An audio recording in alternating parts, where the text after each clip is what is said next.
don't have to, you don't amend it unless you have 24 hours. And then, you know, that was decided this morning, so they tried to spread the word as much as they could, so.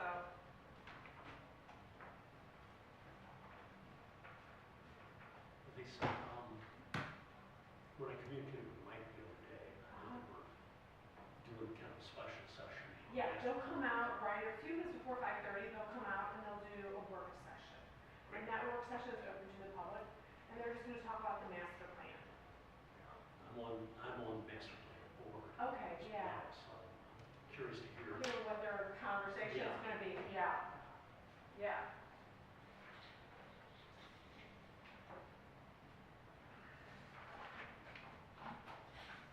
Yeah, they'll come out here at like 25 after, maybe a little early.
what's going on. Yeah, understood. How are things in the public? Still, we have, we're trying to draft the land use plan. That's the big, the future one, because that's what everybody's gonna focus on. So we're working on the actual language on that. It's all loaded up. Yeah, You've messed with the clicker before, right? yeah, All right, perfect. yeah. So the narrative part, that's easy. That's, just kind of finalizing that, but the consultant working on that, but the land use plan, the map itself is what we're focusing on, staff wise, and trying to really nail that down and make sure we have a draft that we can talk about before we go further. My interest in that area lies in the Bristol Road work too. Transportation. And man, if you put something there, is anybody doing anything about roads? Are they making the builder, like for example, D&E, and the guy who wanted to build, what was it, 500 homes originally, or something like that, some big number. Yeah. My daughter lives right on the D&E school, right? They're, man, we're gonna be all these people. Meet edge of the road, look at it. Oh, I don't know. Yeah, it's all about, trying to kind of figure all that out. I mean, those are, the master plan doesn't get into the day-to-day detail of, how does that all function? How do we make this piece and that piece and this entity and that entity all do what needs to be done to accommodate everything successful? I mean, it talks about it, but it's not the actual enabling item. You know what I mean? Okay. So it's Yeah. talking in the abstract. Yeah. And that's kind of what we're really here to talk to them about, is make sure they understand that the master plan is not the zoning bylaw. It's not the UDO, it's not the actual regulation. It's a guide to try to get to where we wanna go, or depending on the project, if that's where we wanna go. Okay. The master plan may Makes more say sense. this is where we wanna go, but the particulars of that specific development or that site or that condition, or road condition or whatever may say, I think the master plan is not the right guide on this. And they can venture, they can go off. Yeah. And that's what I don't think they understand. I think they'll believe, they're picking it up from you that, like, you can go against the master plan. Well, yeah, because not every site's unique, every site is unique, and so they're gonna have different characteristics and circumstances to say whether this development pattern or this density or whatever is the right one for this site. I think the first bit my fuse on that is the last get-together we had. And, Which I missed. oh, that's I right. was out of town, I was in Disneyland, so, Oh, well. One or the other, right? yeah.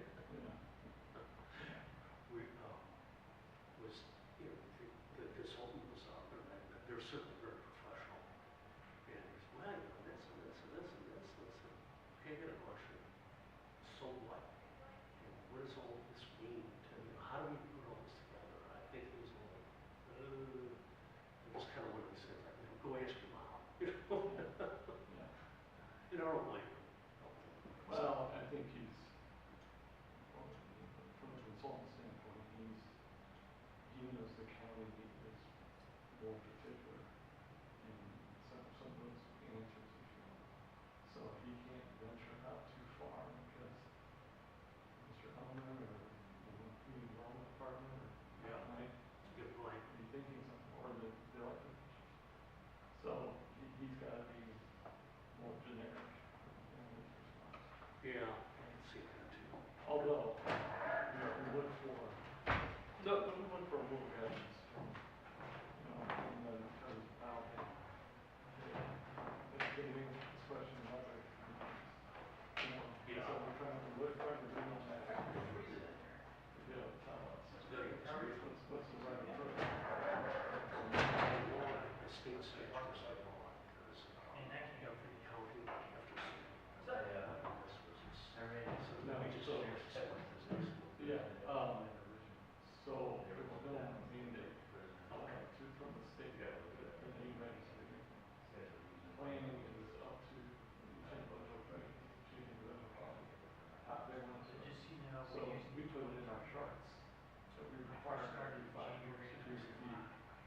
that doesn't mean they have to do it in the plan. We just have to look at it and say, hey, is this right? Do we need to make changes or what do we want to do?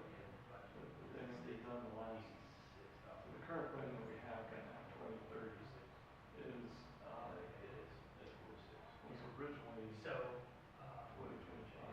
2020. Yeah, so I think it's three versions. So three versions before, so 5 to 10 to 15 years before. So 2008 is when this previous master really approved. Oh, okay. Well, a lot has happened.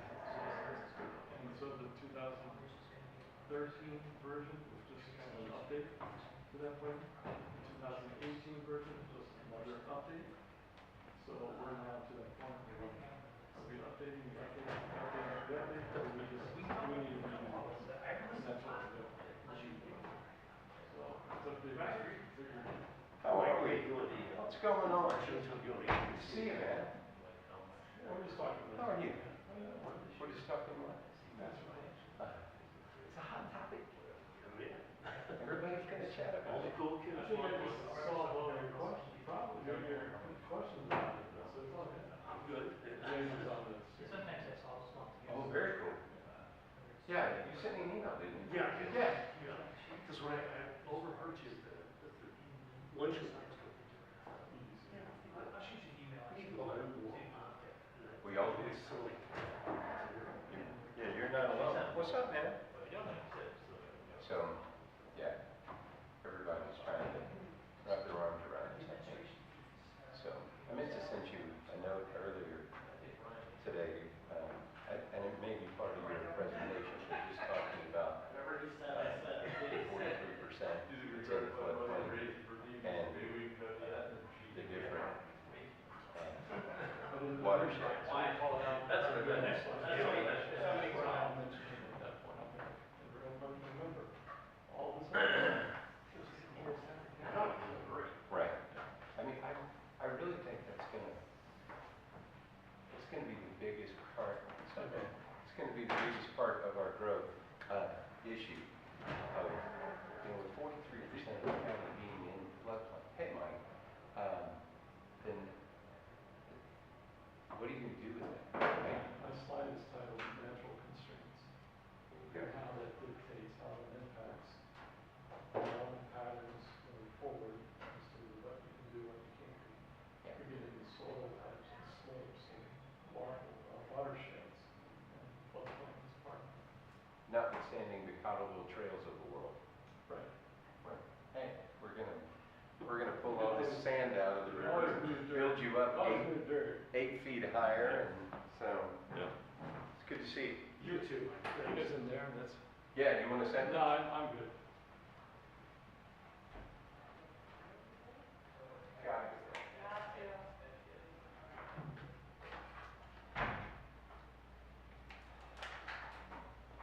Mike, should I go with my code or not? Well, you've been here a while. You still trying to impress somebody? No, not at all. Then you're good. I actually thought, the only reason I wore my coat is it's a little cool here actually, but I've got my jacket in the car and it's been there all day. that's where mine says. It's pretty warm if I put it. If I need to run down there, I will, but I look at the county council members, whatever the majority say, I got that. I don't want to outdo Rob, you know. I gotta do mine in October. I don't know what to do. Well, this isn't my department. Oh, it's not? This is just master plan. Okay. Yeah, so this is a bigger deal. It's a work session just for this. So, I think we're at 41, or 43 cents. So, but it's a multi-part. I'm already doing all the legal stuff. Robert's gonna do planning in general, and I'm gonna talk about planning and stuff. So, Do all that in 90 minutes, huh? well, they wanted us to do it in 2 hours.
sir? Good, how you? Excellent. Come chill. And finance is pretty easy. You're 19 employees. Well, we really know. Pretty low maintenance. Any opportunity. Numbers are fine. Yeah, I don't think anything. Try to figure it out. It's like trading for fireworks. Yeah, Michael's very. Yeah. Well, I know the council always wants to do I'm still going to 2% West increase in the minimum. Border Ridge and South St. Louis. But then most of the company travel, 70 mile long, but we found a site vacancy in Chesterfield. I was there for like 25 years or something. Let's see. Yeah, that person, how much are we asking in the HR? It's still back on from South St. Louis. We don't cross the county. We don't cross the river. We don't die. I found a house in Lake St. Louis. Okay, this is pretty cool. We were the same way, we never were on this county. Really? Yeah. It was like the great abyss. But I grew up in Connecticut, when I moved out here to go to college. And then it was like Was the that same. in 25? 26? No, it would, I love the everything on the eastern seaboard too, as far as I'm concerned. well, I think I could afford to live up there now. So expensive. It was one of my transfer to one company position worked for us. or another. I went to Virginia, well, It's not one position. basically DC, their office was And then just you want to across create the, another one. down the GW Parkway. You go to the hybrid position. In fact, 3 of my 4 kids were from Okay. Fairfax. This is in the It was rough. My son's in Boston. He went to Boston University. Hey, Robert. Hey, how are And you? then, he just stayed up there. See, now, people like that. My favorite time. Yeah. They were great. Might have been 2017. Were you trying to? Oh, yeah. Well, an oyster. No kidding. Yeah. It was nice to meet you, Jim. You too, pleasure. So anyway, yes. That's great. Good. Is it, I guess this is it, huh? It's already loaded? Yeah. That's great. Perfect. I think that's the picture right there. Okay. Hey, Rob, I thought of 2 more things I forgot to mention. What's that? You know, I was giving you the address. I could wear my No more marijuana sales. I could, yeah, you got yours. Yeah. You won't be able to get back in the building because all the doors are locked. Yeah, back from those. You get down there? I can't imagine that. Hmm? Just gotta run in the hall. Well, I think. Oh, I'll go down there with what's you. gonna happen. Okay, well, my car's at, I didn't read my car. But you know what, I can still do that. Hey, I'll just get this door. alright, I'll move my car over here. Okay.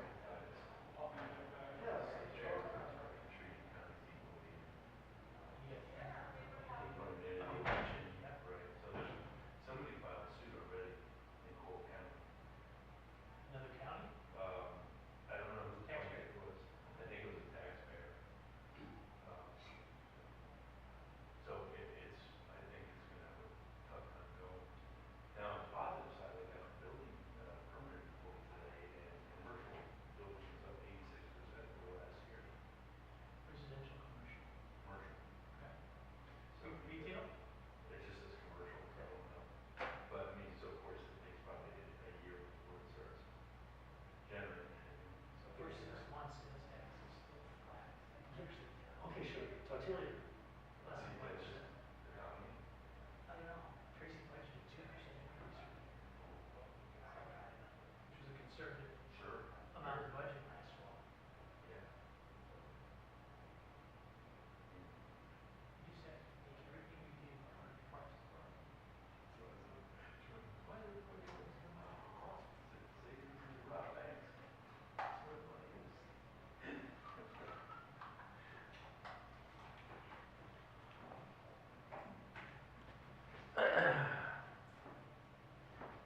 Guess I should get my glasses because I couldn't see you back there. It's a sad thing. It's called LASIK. Yeah. Have you had that? 7 years ago. Really? I wear contacts for 35 years and then readers on top of the contacts. Yeah. We stopped. I just leave them out. I'm kind of happily blind. Just walk around, everything just be a little blurry. Have you been tested? See if you're eligible? I haven't even. But I just figured it would catch up with you sooner or later. Like then, don't you just go nearsighted or farsighted anyway? I have monovision. Meaning, I read with this eye on my computer. This is distance. I can read 521 right behind you. so okay. Did they slit your eyes to do that? I didn't watch. But is that what they? Yeah, basically what freaked me out, the part they didn't tell me is they tape down your eyelashes top and bottom so you don't go. That's the part that freaked me out. So you came out looking like a burn patient. I was fine. Yeah, no. So how many years ago? 11 years ago. That's when it. Okay, well that wasn't new then. It's how old is LASIK? About 30 years? Yeah, they say it lasts about 10. I'm not supposed to do well. 10 years? They And try- then what? Then they want you to come back in? If you need it. So you would go back in? Yeah, yeah. I would recommend just go and get yourself tested. See if you're eligible. Not everybody's eligible. They'll measure the thickness of your cornea, tear ducts, stuff like that. Just get tested. See if you're eligible. Maybe when I get really, really tired. Not there yet. But I'm glad it worked for you. They can never get my prescription right even with glasses, so I was afraid that they'd get it wrong and I'd really be stuck with it. I was 2200, something like that. You were bad. It was bad. They couldn't even make glasses help you anymore, or contacts? They could, but it just got aggravated. So. Oh. Okay, sorry, I was reading a text. Cataract surgery has a bonus, they give you new lenses. Yeah, with perfect vision. So, well, except for reading. So I read for reading glasses. But otherwise, good. And you're perfectly fine, you're comfortable with it all the time. I'm happy with my blurriness, I just like it. Yeah, when you're happy, you just know what you're doing. Look at myself in the mirror, can't see wrinkles, I can't see it, it's great. You want to Yeah, I can even get. Although I am noticing that when you can read glasses, you get to see the Yeah. big notes in there. Well, two people in the room say it's great. Yeah, but I never had LASIK Yeah. surgery before. They say for that. At least it's level. Okay. And you still look great. That's good to know. Yeah. That's what my wife said looking after she got LASIK, so. Cleared that hurdle. Yeah. I didn't realize until just before I had it, that they actually put new lenses in your eye, and so that's kind of called the bonus of surgery. You got a new lens? No. LASIK just redoes the Yeah, you just existing flatten ones. your Yeah. cornea. And you had what? Cataract surgery. Oh, cataract surgery, Yeah. okay. Yeah. That's it.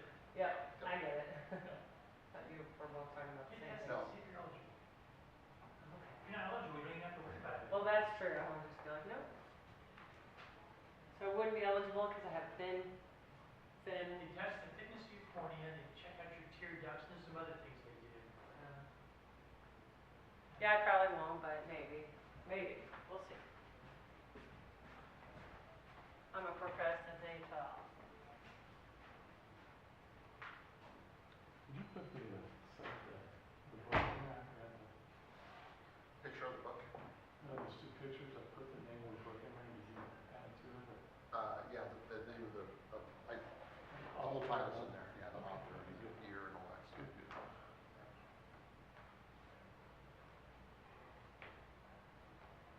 That was,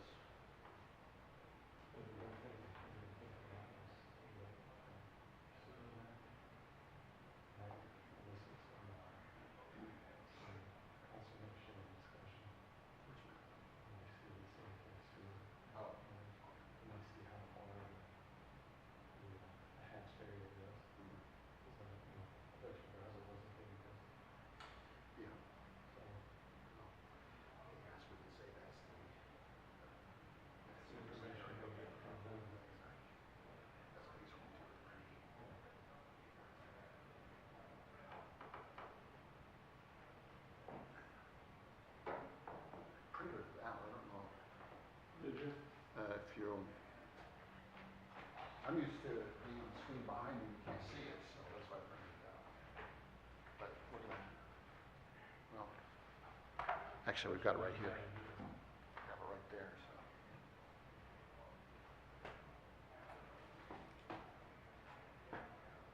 Probably just open it up to, one of our sections. Yeah.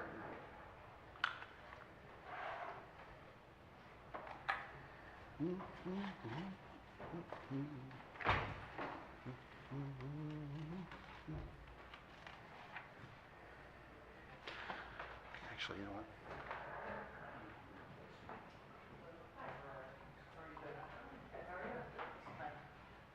We changed up their orientation. That's all right. We just changed the January presentation. I didn't think you emphasized some things enough in there, so. Good, sure. How are you? Good, how are you?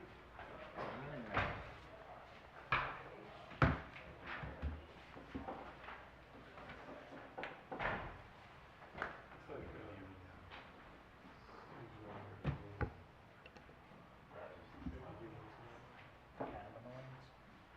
That's what the state legislature and got no legs, so. I said, I'll let Sarah look at it, since she's gonna be the one that does something about it. Yep. We have had some problems. That Delta 8 stuff, all that, yeah. Is what happened was that this, actually, the way it's written is they're very broad. Because before it was very specific to the manufacturer type. They would change it this much and put it right back out. Oh, yeah. The problem with all those things, yep. Yeah, be interesting. Kidoki. Better than certified. Yeah. Never was afraid to crack the screen. Hey, Rob. I haven't been to, wanted to see, reach out, see him before September, Yeah. Yeah. really, Rick asked me that, I was like, oh, did you reach out? He said, no, they're waiting. I was like, okay. Well, she's in the middle of it, in her third year. What about to get that in there earlier than the other? I'll send her the email. Okay. And ask her. See what, we need to send all positions, here, that's what.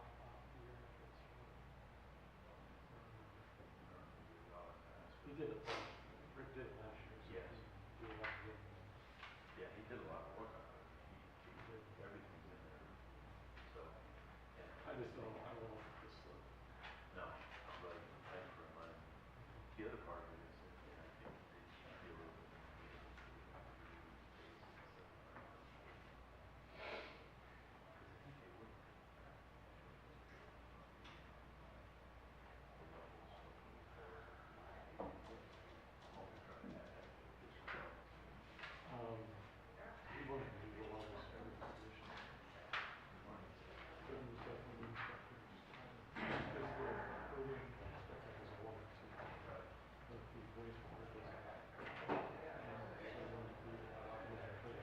Right. But the wastewater doesn't. So he wanted to do coding. So you're second, right? Yes, second or third. We're not there. Period. Number one in our book. Technically, third, because I. He did. So I'll go first time. Hey, Claire? Think you are gonna go first? Just do it. I'll call this, but that, I was waiting to hear. Okay, so are you gonna do the intro? You want me to? What do you- Okay. Giving me the time off? Yeah. Go out there with a chainsaw? Well, Waste rate giant. I have to Yeah. babysit my kids because Okay, yeah, they just don't This have is it. here, so it's up, kids are out of town. it's forward towards the cliff. So we'll see how flying. it's impressive. Oh, no, Thank you. as long as you're okay. Or he rolled into her. Did you kick his chair or did he roll into you? I probably kicked it. I have no idea how big this boot is. It just has a mind of its own. Was everybody ready? Mm-hmm. Are we expecting Joe? All right. Patty's throwing stuff. Let's go. All right. All right, everybody. Welcome to our work session scheduled for Monday, October 11th. We pushed it back a little bit. I was talking with Councilman Swanson last night and kind of decided we probably didn't need 2 full hours to do this. If it pulls out to be wrong, then we'll add more time another time. But here's kind of my way of thinking, and then we can go from here. It seems like when we have new subdivisions that come before us lately, one of the constant refrains that we hear is, "You're not staying with the master plan." And it's one of those kind of things where it feels like, truthfully or not truthfully, there is a lot of confusion about A, what is the master plan? B, how are we as council members supposed to use it? And C, how is everybody else, especially when developers and people are trying to do planning, how are they supposed to view the master plan? So I ask administration if they would be helpful with us. So I think we're going to start with Rory. Is that right? So Rory's going to, we're going to start with Mike. And then with Rory, then with Robert, then with Mike and Robert. Awesome. We got a system. We got a system here, so. Gotcha. Here's my last caveat. So I really hope this is a general discussion of the master plan. I'm not looking to do a back and forth on any particular development. It's really, I'm hoping that this is a true informational learning work session. We got away from work sessions for a long time because they really just became debates. And we weren't learning anything. We just, it was basically just find your corners and let's fight it out, which wasn't very productive, and I think that's why we stopped. So I'm really hoping this can be a good, productive learning experience for all of us. With that, Mike, the show's all yours. Great, thank you. We appreciate the opportunity. So yes, as you mentioned, we're in the middle of the master plan process for updating the current plan, but what we wanted to do is kind of take a step back and provide you a little bit of a history on the legality of it. So we're going to have Rory will be giving a spiel about the legal side of it. Then Robert is going to speak on the general planning principles of what planning is, master planning is. And then Robert and I will then tag team kind of a third section on a brief update on the master plan itself, what we're doing in that. So hopefully within the time frame context, that should work for everybody. So with that being said, I'd turn it over to Rory for his portion.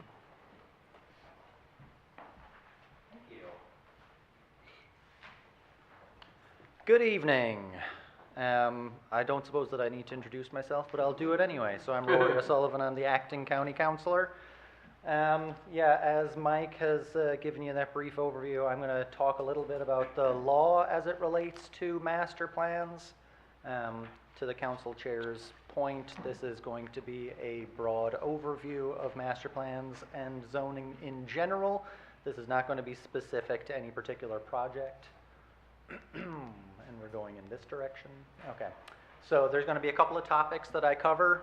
The first topic is, what do the county charter and ordinances require? What is the relevant case law as to the legal effect of a master plan? And then the zoning ordinance and the master plan, how do those two things interplay, or how do they relate to each other? So the county charter, that's the law of the county, and that has some requirements when it comes to enacting or adopting a master plan.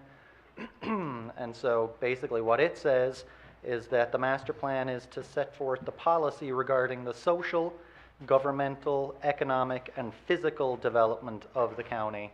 And it includes, and this word is bolded for a reason, recommendations for several things.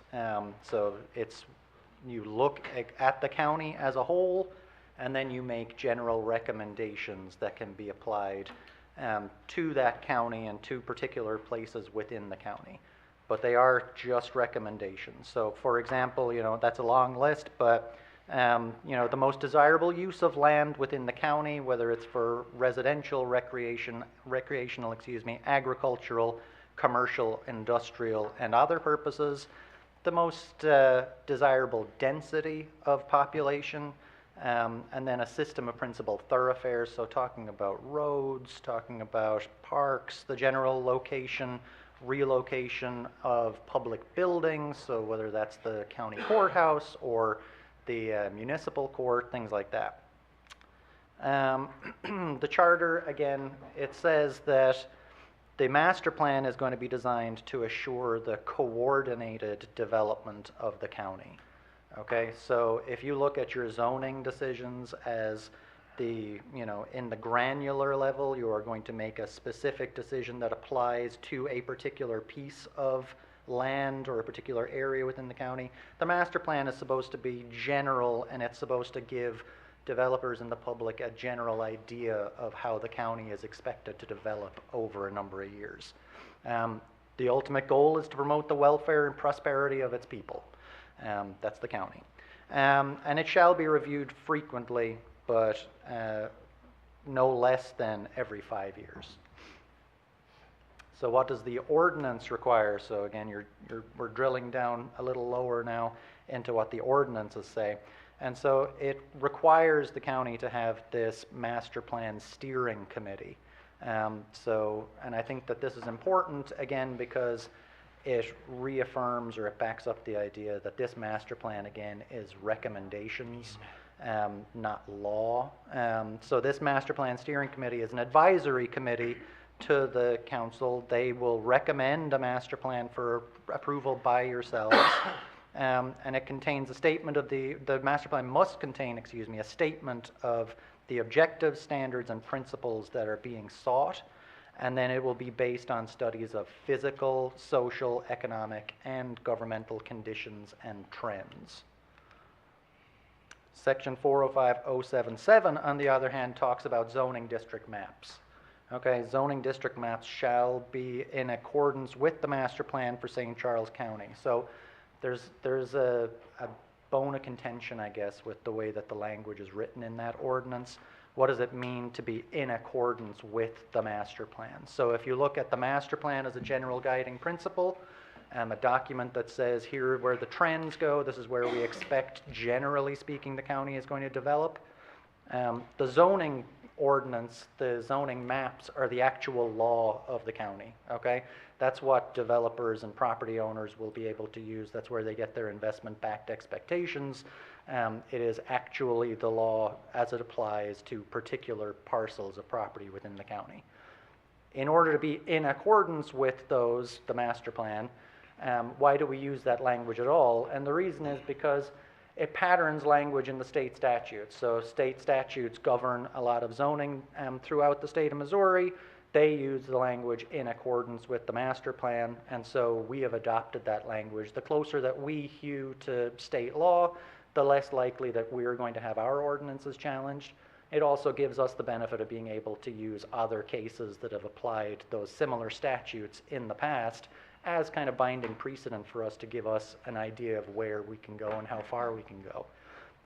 But it also recognizes that following the master plan is one of the factors that you consider when deciding if a zoning decision is reasonable. Okay, not the only factor, not the primary factor. It is a factor that can go into a decision about whether zoning is reasonable or not. Some relevant case law for you. Smith versus the city.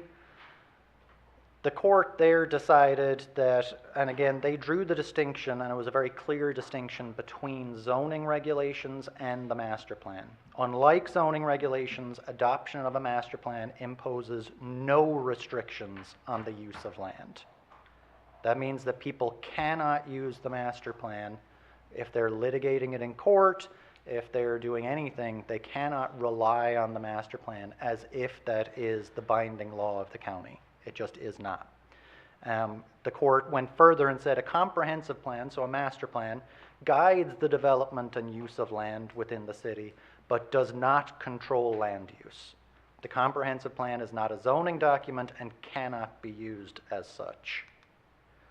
Another case is Trem versus St. Louis County. This was a zoning decision where the plaintiff thought that the The zoning decision conflicted with the St. Louis County Comprehensive Plan or Master Plan. But the court disagreed with the plaintiff and held that the plan, again, is a general guideline to zoning within the county. It is flexible, and it is not intended to control zoning decisions.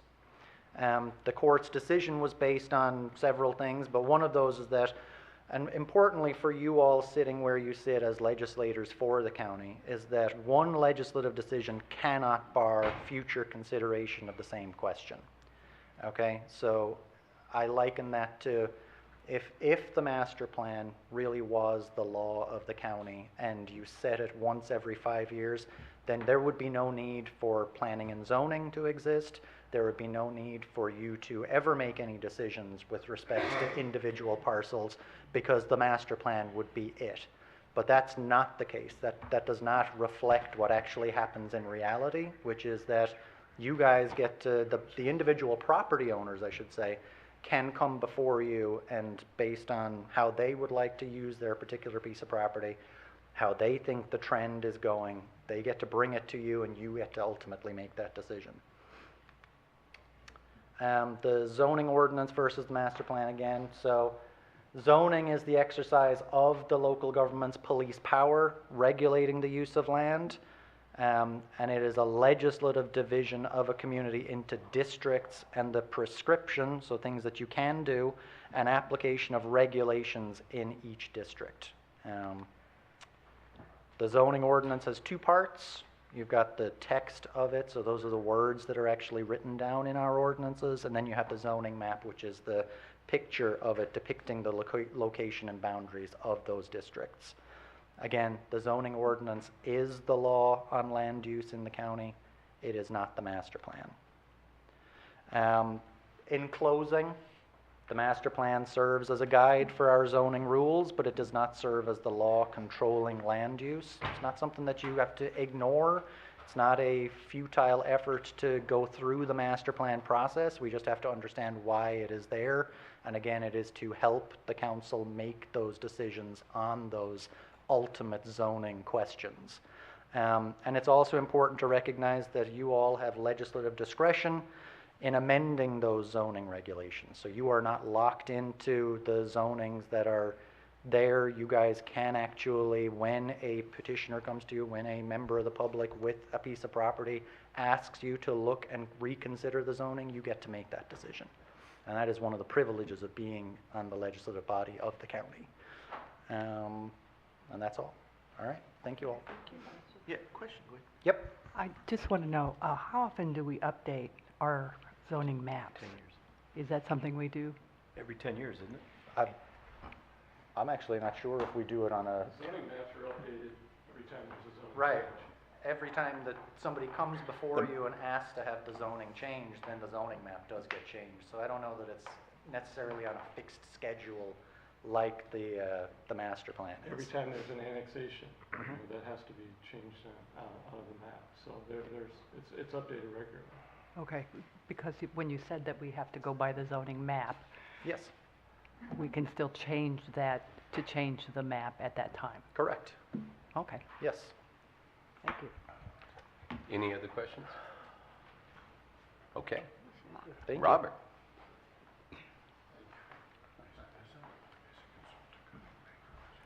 Okay, I want to share just a few things quickly about planning in general, and then talk about master plans specifically. And just to go back to the essentials of planning, I view it as a process for making informed public decisions. So I don't think of it necessarily as a book or a document necessarily, but it's really a process about making these informed public decisions. For how best to arrange our communities, what I mean by that is arrange, it's primarily about the physical design and the layout ultimately. That's what planning's bread and butter is pretty much. The American Planning Association really defines planning as its goal to maximize the health, safety, and economic well-being of all people. And it goes back to the roots of planning in the early 1900s when the cities were looking at things like literally getting enough light and air, clean air to people. And that's kind of the roots, you know, it was really public health was a large part of its roots. Planning, one of the essentials of planning is alternatives and consequences. Planning should consider different future development alternatives and the benefits, drawbacks, and consequences of those alternatives. The photo here is in the Planning and Zoning archives, but shows in 1973, there was a lot of people obviously remember the 1993 flood, but in 1973, there was also a flood that was really huge. And this was in unincorporated St. Charles County, and it was a mobile home park that got flooded at that time, and then was flooded again in 1994, and then eventually bought out. But the reason I show this photo is, what's the consequence of choosing this location, for instance? And what are the alternatives? And then what are the consequences, pro and con of those alternatives? And also, it kind of gets back to a question of, do we want to be a great place by design or chance? Do we want to chance our future, or do we want to have great places by design? Which I would consider this a great place by design, streets of St. Charles. Or by chance. Now, one of the reasons I show this image is that some people, they think, well, this is the way it is. You know, you can't change it. It's just, we have to accept this fact. But actually, with foresight and good planning, this doesn't necessarily have to be the reality for folks if that's what they choose, if they really choose to do X instead of Y. Is that Manchester Road in St. Louis County? You know what? I've forgotten where this image is. It's not St. Charles County. But one of the reasons I chose it, it could be lots of communities, you know. And there's a lot going on here, you know. You've got the cars, you've got pedestrians, you've got signage, you've got utility poles, and honestly, it could be all over the country, so. And there it goes. Planning is best, I think, when it's collaborative, including the public, elected officials, public agencies, the development community, our technical advisors. I mean, there's a whole host of ways that we can be collaborative, and that I really think planning is best in that way. Going from planning in general to master plans or comprehensive plans, again, I think of it as a policy guide for public decision-making about public investments and development standards over a 5 to 20-year horizon. And it takes into account the relationship between these different elements we're going to talk about in a second. Land uses, housing, transportation, utilities, public health, well-being and safety, property values, and others. And again, planning, I think, does emphasize the physical design and layout of communities, and it could be on a scale from anywhere from, you know, one single property to neighborhoods to communities to even a regional level. There's planning on all different levels in terms of physical design. Commonly, master plans are divided by these core elements, or at least a lot of times you'll see master plans that have a separate chapter on one of these elements. You don't have to do it that way, but that's a pretty common way to do it. And what will often happen is there are two parts of a master plan. The first part is the way things are. This is typical, the way things are, and then the second half is the way things should be. And so the first part is often analysis, and then the second part is, you might call it the design aspect, or again, the way things should be. But those core elements that the breadth of the elements that we talk about, population and economy, those two factors really largely drive land use patterns, transportation, housing, utilities, and community facilities. So that's why often master plans start out by asking the question, what kind of population should we plan for? What kinds of jobs are we seeing coming into our horizon? And are those the jobs that we want? Or do we want to go for different jobs? So plan implementation, how does master plan happen. We were meeting earlier, and I mentioned jokingly, but it's half true, half serious as well. I once had in grad school, my advisor told me very succinctly, he said, there's only two ways to get things done in government. One is to spend money, and the other is to regulate. So I would add a kind of a third leg to that chair. It could be public education or cooperation. But you'll notice here that this is a different way of saying what I just said. Public investments align with a master plan, so that's kind of spending money. Regulation of private development, and then voluntary cooperation. So the voluntary cooperation could be educating the public about things like stormwater, or could be all sorts of things. Or it could be voluntary cooperation with other governmental agencies and utility companies, for instance. These are ways that master plans get implemented. One thing we're missing, I think, from our current master plan is we have these broader goals, but we don't drill down in terms of the objectives, the key results, and the timelines. So this is an example from, I think this is City of O'Fallon, is that right? So the City of O'Fallon has adopted these objectives, key results, and timelines.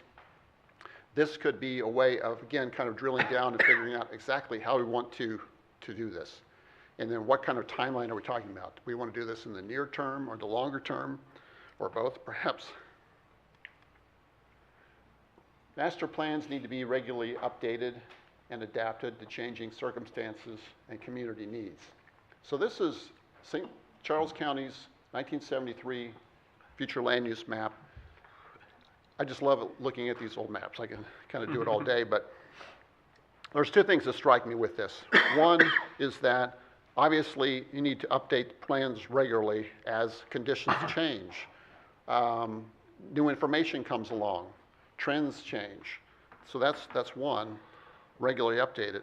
But the other thing, I was looking at this map and I thought, what if in 1973 the government said that, okay, this is all we're going to accept, this is all we're going to do, we're raising the drawbridges, we don't care how many people want to come here, this is the way that we're going to be. There would be consequences to doing that. For instance, the price of housing would rise and other things like that. So I think it also shows that over time you really have to adapt to the trends and to figure out ways to make things work, make things happen, without necessarily just raising up the drawbridges. And as the county executive has pointed out multiple times, we're also needing to cooperate with and also recognize the fact, cooperate with municipalities and recognize the fact that they grow, and in some ways we're competing with them. So the black areas shows in 1983 the municipal boundaries, and then in 2025 municipal boundaries today. Wow. And there's a stark difference.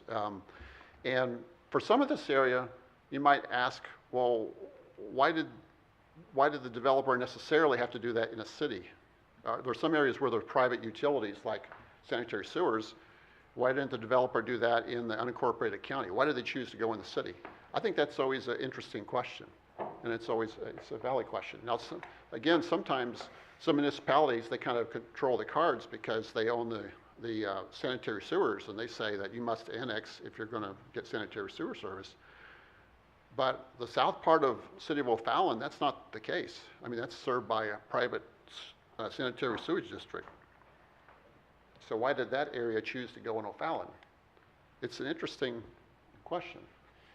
I'd also like to point out that the master plan can work with and fill in the gaps with other plans. You don't necessarily need to throw all the other plans out the window and just say the master plan, that's the only thing we're going to use. You can still have these 5 plans, and you still have the master plan finding ways to fill in the gaps,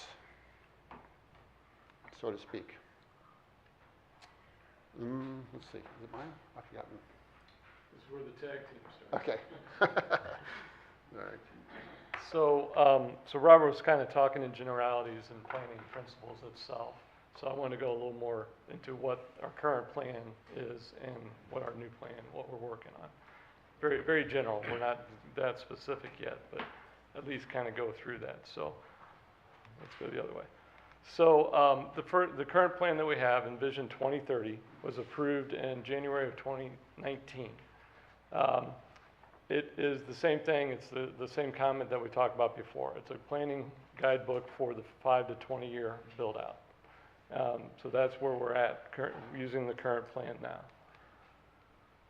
The same components that Robert talked about, the same chapters of the book, if you will, that's what we have in the current plan. That's what we have: a demography section and an economic section, all those elements. They all tie into each other. They're not standalone chapters. They don't work just by themselves. So this is all part of it, and it flows as like a book if you're reading it, how it all leads to the map that we have, the future land use map. So I'm going to focus on 3 of those chapters, if you will. So the natural constraints is a big one. This is where it really it's the most important part, and it starts the cascade, if you will, beyond that. But we're talking right here just about the watersheds, right? And you've got 4 major watersheds in the county, along with the Mississippi and Missouri River. But within that, 43% of the county is floodplain. You know, it's beyond, within those watersheds, and obviously outside in the big river ones. So that is a major impact on how development can occur or not occur. The watersheds themselves are unique. Each one's a little different than the other in terms of soil types, slopes, and things like that. So those all have to be reviewed and looked at as part of the discussion about as we cascade down those lines. Sewer service, utilities in general, that's a big one as well. That obviously has a big impact on what development densities are sought, or what people are looking at, developers are looking at, the opportunity to do that. They look at those utility maps and determine what can be served and what can't. That's large lot versus dense suburban lot. And then transportation is a big one, obviously. I used to be an appraiser back in a former life, way a long time ago, and transportation dictated highest and best use. You know, if you're on an arterial versus a smaller street, that totally changes the value. It changes the type of use. Is it commercial or residential? The roads will dictate that. So that's a major chapter that we always have to keep in account. And the master plan, as part of the thoroughfare plan, is a separate plan that we work with Amanda and Roads and Traffic and Highways to update every year, every time we update the master plan. So that the plan, the thoroughfare plan, and the master plan are together as they go forward. All those layers, if you think about it, the future land use map is, those layers are on top of each other. There's multiple layers within that future land use map. But studying those layers is what leads us to this map. This is why the colors are where they're at, because of all those different layers. They impact that. And so that's what we're doing. That's what this is, the current future land use map for the current plan. That's what it looks like now. And that's what we're in the process of trying to update and work through with the new plan. So with the new plan, Vision 2035, we're obviously in the middle of that process. We have the Master Plan Steering Committee was formed back in '24. It's met 4 times. It consists of 16 members to represent 11 citizens of the county. There's 2 members of the executive staff. There's 2 members of the council, and then myself. By charter, it's called out. So we have 16 members. The planning time frame for the plan itself is to be completed this year, '25, and then the UDO, as part of the master plan project, is going to be rewritten and approved, done in '26. What is UDO? I'm sorry? What is UDO? I'm sorry, the Unified Development Ordinance. So the UDO, the current UDO is in place since 1995, and it's been updated, amended, if you will, at least 130 times since that time. It still uses language that words don't even exist anymore. So we are desperately in need of updating it to reflect the modern world we're in, but also it's a perfect time with the master plan because the UDO and the master plan will be together rather than doing a new plan and still trying to work with the old UDO. So it's part of the contract with the consultant. So obviously, Robert mentioned you got to research and analyze the existing conditions first. There's a large public engagement, community outreach program as part of this. I will pull those two out in a separate slide here in a minute, just to talk a little bit further on those. Then we get into the drafting of the master plan itself and the future land use map. And that's where we're in the process of trying to draft that so we can determine where we go from there as part of this process. And then the final thing will be for county council adoption, as I said, before the end of this year. So, okay, so the existing conditions memo, this is done. This is on the website that I'll talk about in a little bit, available for anybody to review. It looks at all the things that are going on in St. Charles County, the economics, the labor, the housing issues, all that.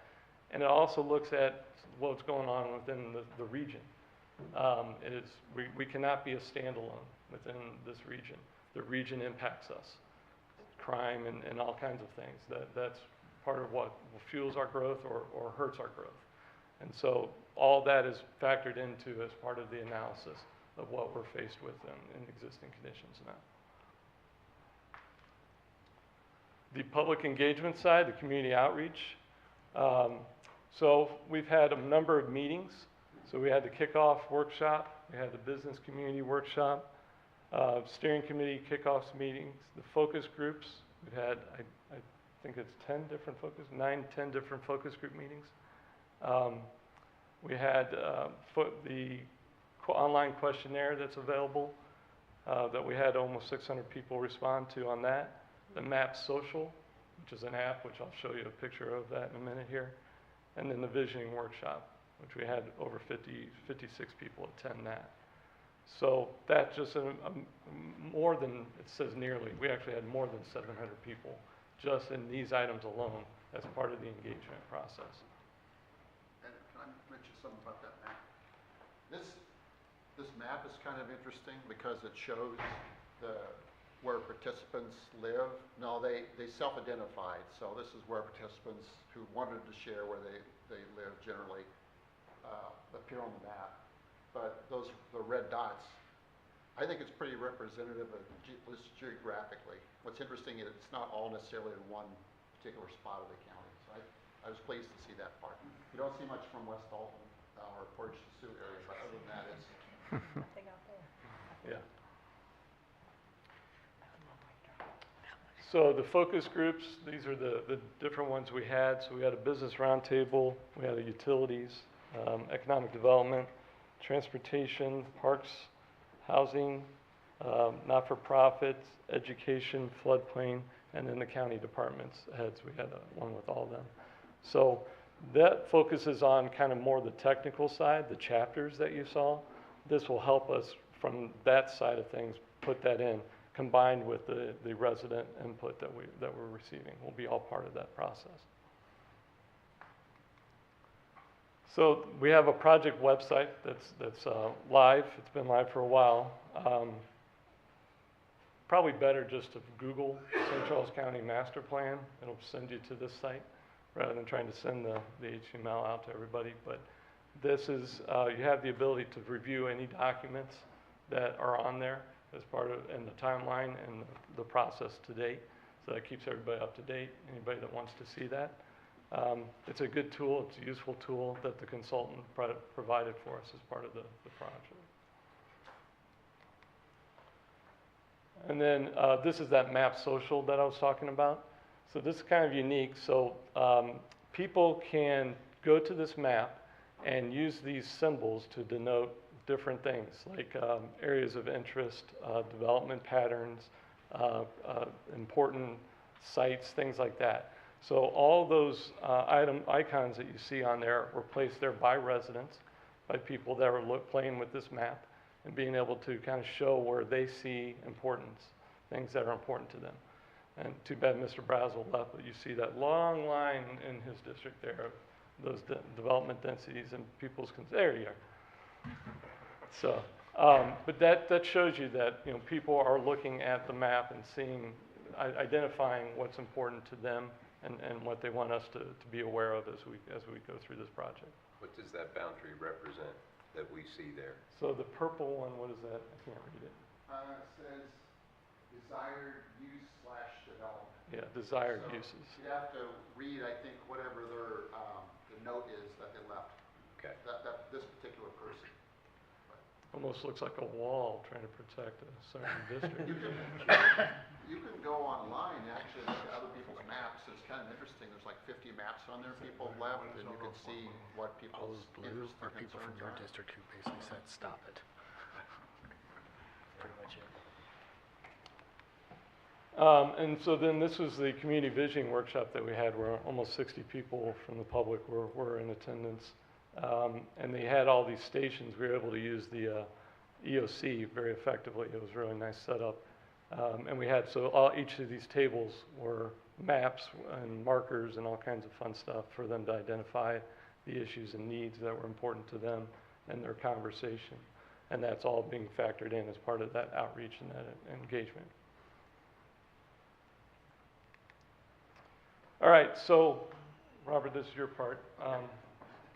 This kind of gets back to what we were already talking about, so it's kind of a repeat of it, but it leads into something that Robert wanted to show everybody.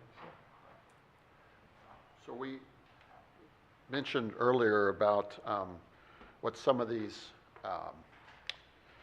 you might call it a skeletal framework for future land use. So some of the key elements for that skeletal framework is the natural constraints.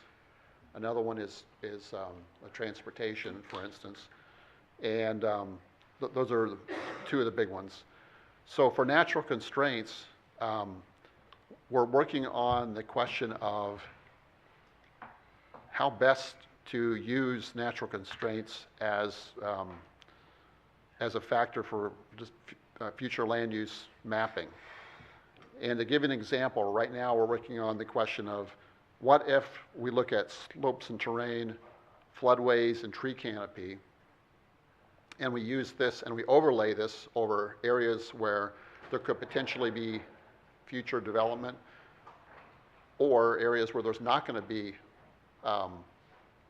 sewer service. So again, both inside the urban service area and outside the urban service area, how should natural constraints be a factor in future land use decision making? Oops, sorry. Here is an example from a book called Rural by Design. And when we get to the implementation part, how do we get to where we want to go? And I'd like to share with everyone this concept, this idea that maybe there's a way to really conserve the rural character, but also allow development to occur, certain levels of development to occur, or a desirable level of development to occur. The picture on the left is what you call conventional development, and the picture on the right is through this creative development example, which are actually the same number of buildings. It's just that the buildings were arranged differently. The buildings are they're closer together on smaller lots. They're tucked in within the tree lines. So if this is something you're interested in, there's this really great book by Randall Arendt called Rural by Design. And we're working on this idea or this concept as one alternative for how we could grow if you all are interested in this ultimately. But it's really interesting in a couple of ways. One, first and foremost, I don't know about you all, but at the county staff, one of the number one phone calls we get is about stormwater. stormwater. So the map that I just showed, let's go back to this. Oops. The map that I just showed, the natural constraints. All of these suitability factors for development go back ultimately to stormwater, slopes and terrain, floodways, and even tree canopy. So someone may ask, well, how does tree canopy, how does that factor into stormwater?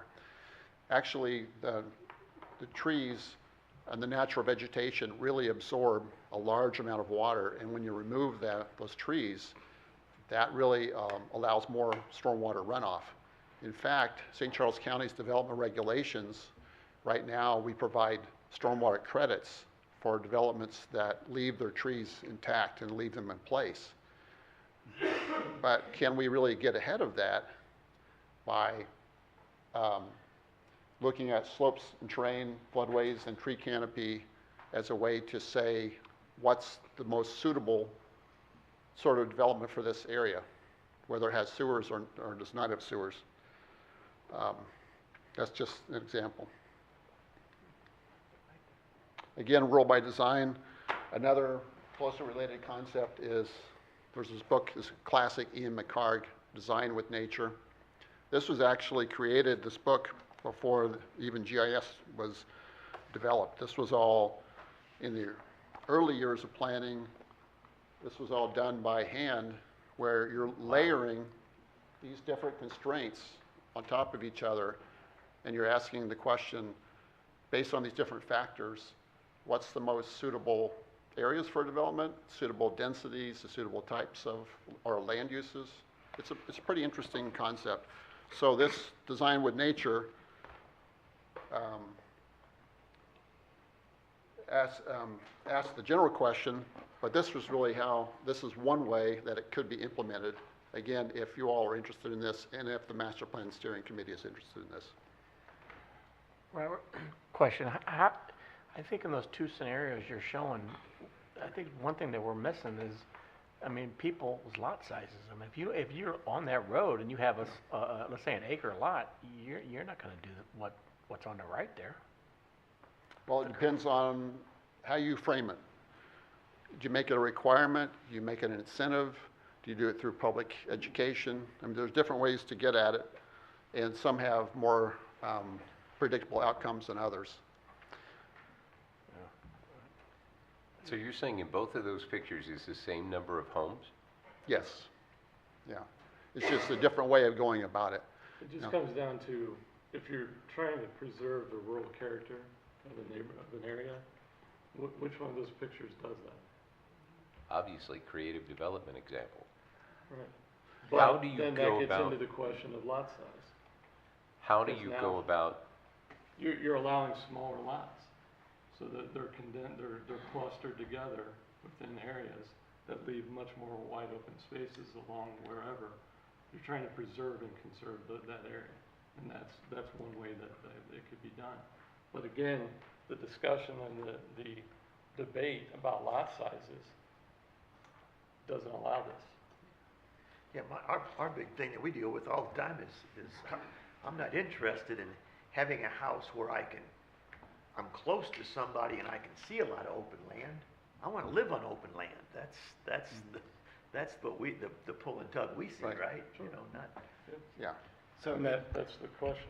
and if I could with that, because that kind of leads to the question I wrote down. How often, when an applicant comes to you, do you deny them initially in the initial process because of what they want to build in that area doesn't fit our master plan? How many times have you had a hard conversation saying, the council is not looking for this, this is what our plan is, versus them showing up and then we're having to make that discussion, which goes exactly to Terry and Tim's point, and even you, Mike, of if I own that big piece of land there, I'm gonna try to get large houses on there and make lots of money. And that's just normal capitalism versus, sorry, you gotta have small homes.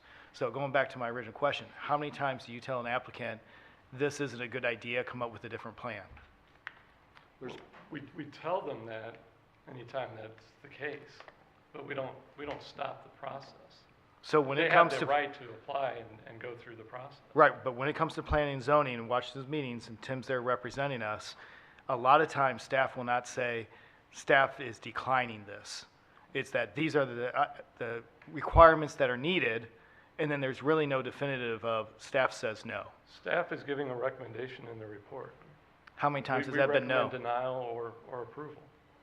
How many times do we ever see a denial from staff that makes it to P and Z? We've recommended denial.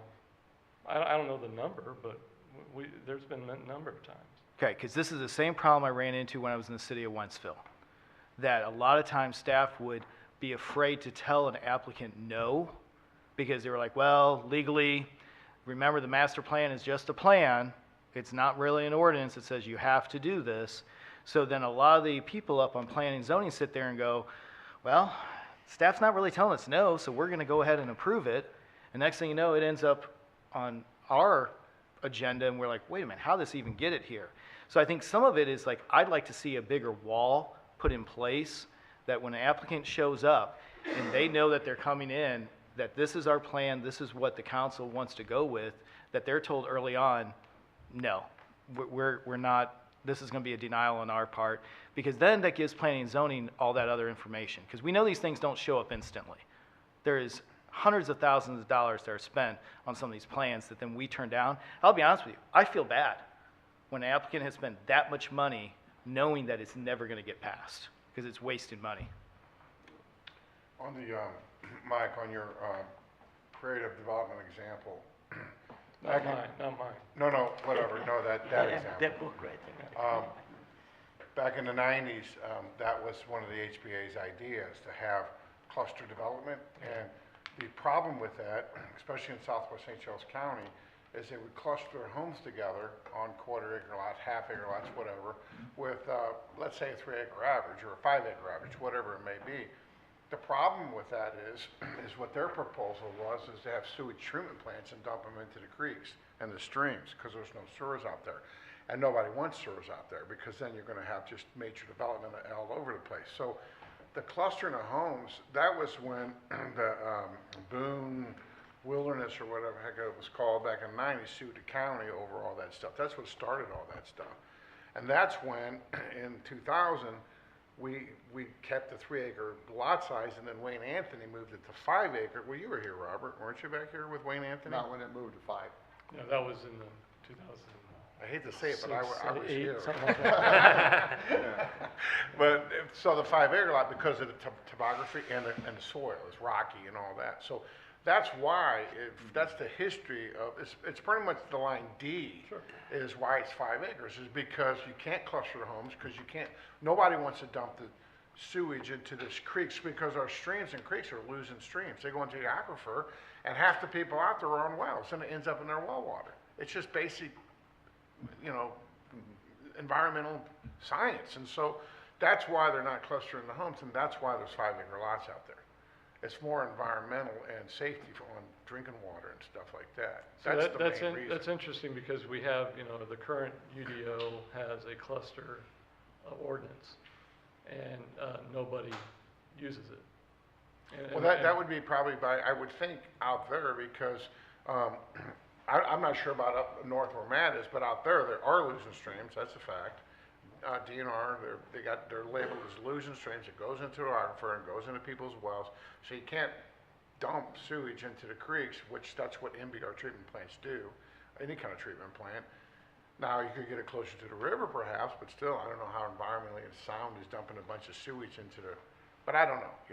I'm not an engineer, but that was the main premise of not having cluster development in southwest St. Charles County. Can you expand a little bit more on what the UDO says on that? With regard to cluster? Yeah.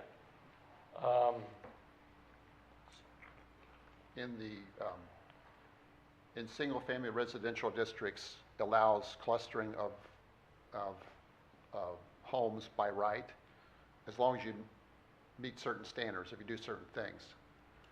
It actually has a maximum lot size, but one of the problems I think that I'm thinking is that it doesn't provide any relief for like the minimum lot widths and depths, things like that. It just has a maximum lot size. So you end up having these smaller lots that are wide, But to back up a bit, it does allow in single-family residential zoning districts clustering of lots by right. So let's just say, I'm making this number up, but for easy purposes, if a tract is allowed under the existing zoning, 100 homes on this tract, you can still have 100 homes and you could put them on smaller lots, and you can leave the remainder as open space, permanent open space owned by a homeowner association.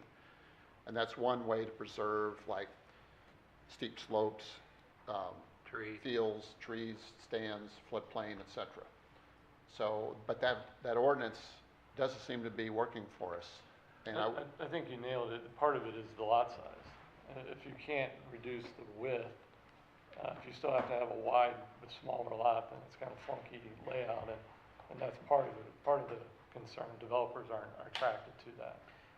But there's a number of things we were looking at that. So as part of this process, we'll be wanting to redo that language or look at scrapping it if it's not working right. You know, the reason that it's not working is because developers have chosen other methods to look at. You know, I mean, this sounds like you guys have some really good reasons why you should do this, except for the developer and I guess they're the people that are buying from them. That's not what they're looking for. At least that's the impression that I get. Could they also go underneath a PUD for a lot of this? yeah, I mean, you could do a plan unit development. That's a multi-step process, so you have to go through the entire development process 4 public hearings, and then come back with the final plats. But anyway, you could do some creative things under plan unit development. But You also have to offset it. You have to provide public benefit in terms of other uses and things like that. It can't just be a straight residential. But if we're looking at the image on the right, I mean, if a developer wanted to come in and do a PUD on that, have a walking trail, other nature stuff, I mean, that would qualify for it. But are any developers even want to do a PUD with us? Oh, they do. The problem is, again, are they providing enough of an offset? What is the other uses they're providing, or the public benefit they're providing? A trail is not going to be enough. Every subdivision can do trails. But is there some sort of commercial or recreational or institutional use as part of their development that they're providing? So that's a benefit to the community. That's an offset that would allow PUD. Now, the other thing about it is, and Robert spoke to this, is the cities have their PUD processes as well, but they don't have to worry about clustering. They're allowing density anyway. So that's another part of it, is we can be regimented in our goal, but if it's too regimented, then they have options. And that's part of what we face, what we're fronting. I would say in terms of the master plan process, this is an example of an implementation strategy where we don't necessarily, this may or may not work, but the important thing is to come up with our needs, our goals, our objectives, and then implementation strategies based on those. This may or may not be the right implementation strategy, but we wanted to offer this as one creative option for the way things could be.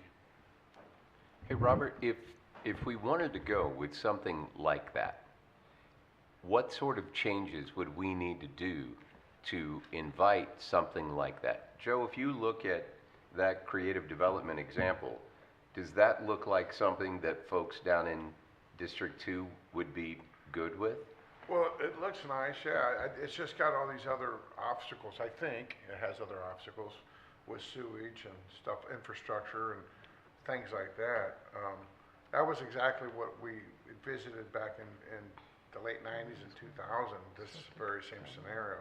Yeah. So that's what started that whole Boone's Wilderness thing, actually. So one of the things we were looking at as part of this discussion was not doing sewage, but doing common ground septic for the lots, and having a common drain field or doing something along those lines to help with that. So that wouldn't be, you still have the the density that would be the same for septic, but you control it a little bit Yep. differently. And we have Just one an idea. on Yeah, Highway they P, get those one out. in District One's that way, where the community has their own septic and everything else Yeah. well and all.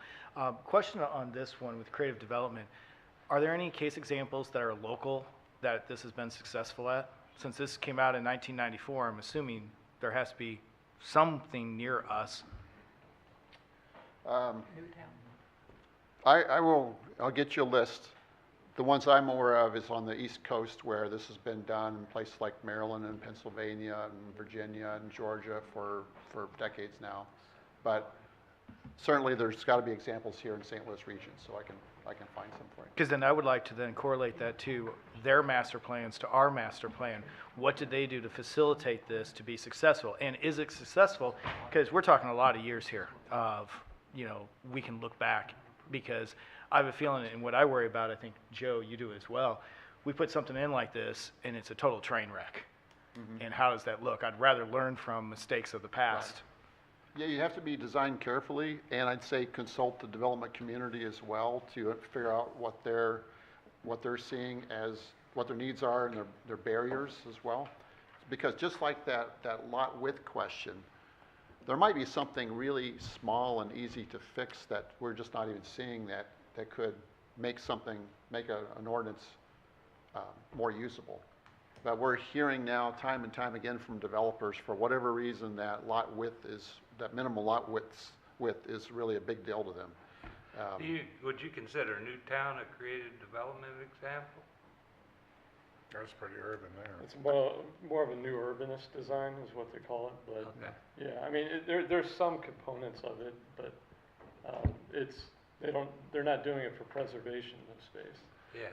So if, with this concept, this idea, with clustering of homes, having 50 homes in a cluster, or having 50 homes on 100 acres, or whatever would be 5-acre lots, what's the difference? I mean, what is your perception, or what is your conceptual difference? I mean, because the clustering them, then people don't have land to have horses or whatever they want. 5 acres, it's their 5 acres. And so what are you trying to achieve with the differences? I would say, preservation of open space and the views, and some things like that. That's an example. But you would take the cluster, from what I understand, you'd have to cluster it. Let's say you got 50 acres and you're clustering 50 homes or whatever the case may be. How do you preserve the land next to it? Right. Like, they would have to buy, if your concept is what you're really trying to do, they would have to have 200 acres and put the 50 homes on 50 acres. That would be the right idea. And then that 150 acres would be restricted. It'd be a conservation easement. Is that what you're speaking of? Common ground or Yeah, but it would be conservation. locked into a deed where it could not be developed. Correct. Yeah. Yep. Okay. Yep. Yeah, Now, that'd be would this be similar to almost like Incline? Or Incline Village. Innsbruck? Um, I mean, those are all private, but They obviously, they have the lake as the common areas, but it's not quite the same in terms of the preservation of the space around it. because you know how they sneak their houses up into the woods, it's isolated areas, smaller lots, but I mean, it looks really similar to your picture on the right of how it is out there. There's some elements to it, but yeah, it's not probably apples to apples, Okay. but yeah. Can you go back to the watersheds and talk a little bit about the watersheds? Wait a second. Keep going. One more. Yeah, keep going, keep going. One more time. There you go. Yeah. Can you talk a little bit about this and the different attributes of each of them? In Sure. terms of development parameters? I mean, Yeah, just so, looking at constraints. I mean, if you just look at, so, the interesting thing is if you look at a map of the county and you see where the farming was done over time. So obviously the floodplain, the Mississippi River floodplain especially, some of the Missouri River floodplain was definitely agricultural and still is. But within the interior, the Darden watershed especially was the most utilized for farming because of the soil type. The soil type, if the soil type was good for farming, then it was good for building houses on, putting utilities in. It's easier to do that because of the soil types. So the Darden Creek watershed is probably the best example of that. The Paruc has a lot of that too. The Quiver River, it starts to get a little, the slope difference is up there. It's a little different there. And then obviously Fenlo Sage is very hard to develop on. Rocky, and the slopes are much higher. So those are just 4 different watersheds that have 4 different building types, ability to build on. What because is the that soil line in between Darden and Fenlo Sage? Kind of, what is that? There's, it goes by different names, but it's not only a ridge between the 2 watersheds, but it's also what they call an escarpment, which is a geological dividing line between 2 different regions. It actually not only divides again, the water that flows in the different directions, but also as we were talking about, the slopes and the soil types and et cetera. And it goes back to the days of the glacial age. The Fenlo Sage Creek Basin doesn't have any public sewers in it, and probably within our lifetimes, I'm thinking never will.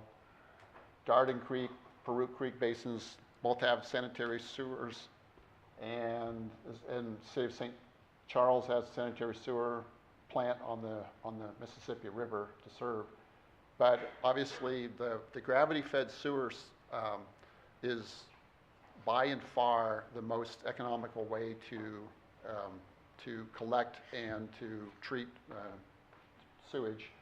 And so, again, the watershed basins pretty much determine the ultimate line of where development can happen. I don't really see any development of any consequence, so to speak, or I shouldn't say that. What I should say is in the Fenlo Sage Creek Basin, there's going to be a totally different type of development that occurs. It's going to be more rural uses and open lands and lower densities, except for in some very specific cases like City of Augusta, or Town of Augusta, I should say. or neighborhood commercial around key intersections, Yeah. things like that. Would you say that line is around Highway D? Yeah, there's, we have Pretty close. Yeah. specific maps where you can, it shows the line exactly where the boundary is. Most of the old highways, the old roads follow the high ground. That's right, back in the day. So that's a typical situation that the state highways especially, that's where they go. What other questions do you guys have? Well, I have lots of them, but I'll wait for our meeting. Because I would love to go into the weeds, and I know that's not what this is for. Well, one of the questions that I think you and I have talked about is our master plan working with the municipal's master plan. You mentioned earlier, they all have their own versions of this. How does our master plan interact with theirs, and how much interaction do we have in the development of our plan and their plan? As part of the research gathering, the existing conditions, all that, we reach out to all the staff of all the cities that have comprehensive plans or in the process of updating theirs, which several are right now. And so we're working with them so we can incorporate their future land use actually into our future land use map. It will mirror their plans. It has to, otherwise we're talking about chaos. Right. Yeah, it doesn't work. So they'll be aligned with the cities.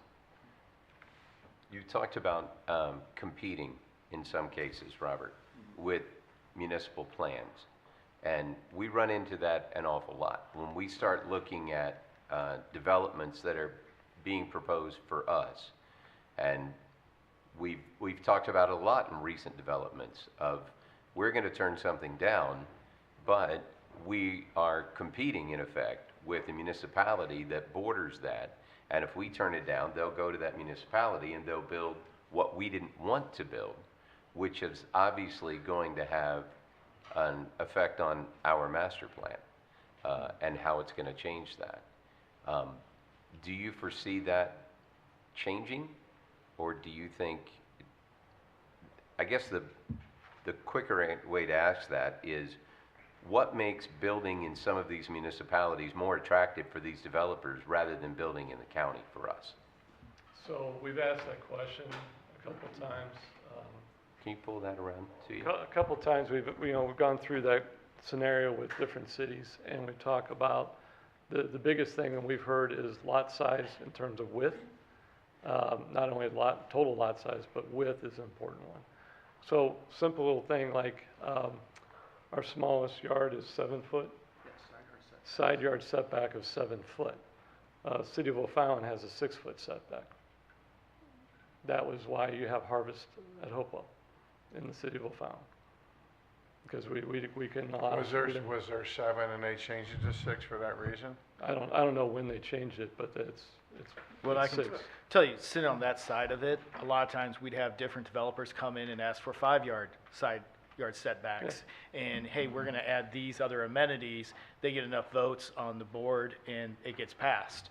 Versus I do like we're a little bit more solid saying, no, it's 7 and this is the way it's gonna be. Because when you start looking at some of these subdivisions and you have 5 foot side yard setbacks, you start putting your AC units there and everything else, you're on top of each other. You really are. 10 feet between each house is not much. And we do allow 6 foot, but it's a CUP. So the developer doesn't want to go through the CUP process just to do that. Yeah, I think one of the things that we're missing if we're talking about county versus city is the simple fact that the state statutes are so lenient for annexation. It's so easy for an area to be annexed, that it's easy to do for them. You just go to get, X number of people in this area and they vote for it and that's the end of it. So I think that's probably what we've run into more recently than the other things that we're debating, lot size and widths and everything else. And Rory, this is more for you. I do not believe we can apply for a boundary commission because we do not have 50 municipalities within our county. Is that correct? I know I'm catching you on the spot here. No, that's okay. No, Joanne just leaned over because she's always got the answer. And this what you're talking about relates specifically to St. Louis County. And that's where they're able to control that a little bit more because if I'm not mistaken, a boundary commission appoints each individual from all those different municipalities and then people over, and they can kind of really control what each group's doing so they're having more control. Is that correct with the boundary commission? I guess theoretically, that's how it works. I'm not very familiar with St. Louis County. I just figure when you get that many people in a room, it becomes chaos Mr. pretty quick. Creve can tell you. I used to work for the city of Creve Coeur and I went through the boundary commission multiple times. So yes, it's, what happens is the city looks at an unincorporated area of the county and says, this is in our future growth area. Well, the city next to them says, no, it's in ours. And another city, no, we want it too. This happened with the industrial area with Creve Coeur, Olivet, and St. Anne. And the boundary commission is the arbiter and determines which one has the right plan to include it in their future growth area. And it stops cities from fighting over unincorporated pockets. Is it productive? I found it to be productive, yes. It stopped the fighting that would have been occurring. I can't imagine what that'd been like with 90 communities. Well, I used to live in Lake St. Louis when it was unincorporated, and Wentzville wanted to annex Lake St. Louis, and O'Fallon wanted to annex Lake St. Louis, and they started fighting. So Lake St. Louis, right in the very middle, outside of the boundary, incorporated the condos there, and then annexed the rest of Lake St. Louis. So that's how it became a city. Oh, wow. When was that? Because of the arguments. Oh, back in the 70s. Yeah. I did have, is our conditional use permit process the same as the cities? Is it dictated by the state, or could you said it was like 4 times that they'd go before? That was a PUD. Yeah, the PUD. Okay, yeah. Well, is that the same as? I'm not sure if we're the exact same. I don't know if they have the same number of meetings. They typically do have a concept plan and a final development plan that have to go through separate processes. So I don't know if it's exact same, but it's more rigorous than a regular process in the cities as well. Well, I understand that, but I just Yeah. didn't know if we were the same, and, because you said a lot of people say they don't want to go through the process. A lot of the developers don't want to go through the process. I think it's more they don't want to have to provide a commercial, recreational, institutional use as part of the Okay. subdivision to be able to say where they're providing more than one use, which Gotcha. is one of our requirements. Okay. You're sure you don't want to ask any of your questions? No, because I was going to get into gross acres and how that's described, and then also get into the chapter that Rory and I have talked about numerous times that he alluded to. Well, we've got 17 minutes, so I do want to have one of those discussions real quick. Okay. Because, and it kind of goes to what Joe was talking about earlier, and Robert, you were talking about clusters. So one of the discussions that we have had on every new subdivision lately is they'll say, well, the master plan says it's 1 home per acre. So you can put, if it's 126 acres and it's zoned for 1 home per acre, you can put 126 homes on it, but they don't all have to be on 1 acre. Can you explain a little bit so the public understands how that works and how we view it? So, because I think there's a lot of confusion from the general public that if they hear, hey, it's 1 home per acre, it's 30 acres, you can only put a house on 1 acre of land, and it just doesn't work that way. Well, you know, I had a slide in here that I took it out, but I kind of wish I'd left it in because it's on, somewhat on this topic. But the way planners at St. Charles County and also at other municipalities in St. Charles County calculate acreage or dwelling density is just taking the overall tract, let's just say 40 acres, and if there's 40 homes on it, you know, that's a density of 1 home per acre. That's how we determine that. Now, I would say that, so when someone is in the master plan, it shows yellow, and the yellow is 1 to 4 dwellings per acre. And then someone at the same time presents not only rezoning to, let's just say R1E, single family residential district, and a plat showing X number of homes, we're looking at that plat and saying that, yeah, this plat is showing X number of homes per overall acreage, and so that fits within the 1 to 4 dwellings per acre. I don't know if that is helpful. But what I would say is, even if something is rezoned to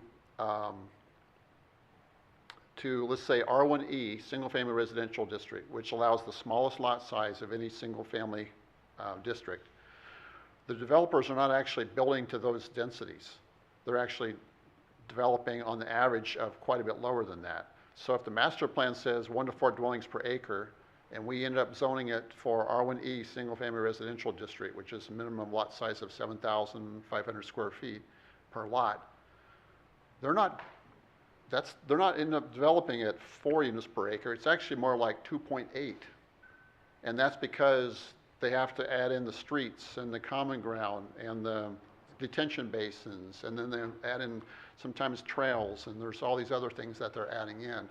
So at the end of the day, they're not able to realize anywhere close to 4 dwellings per acre.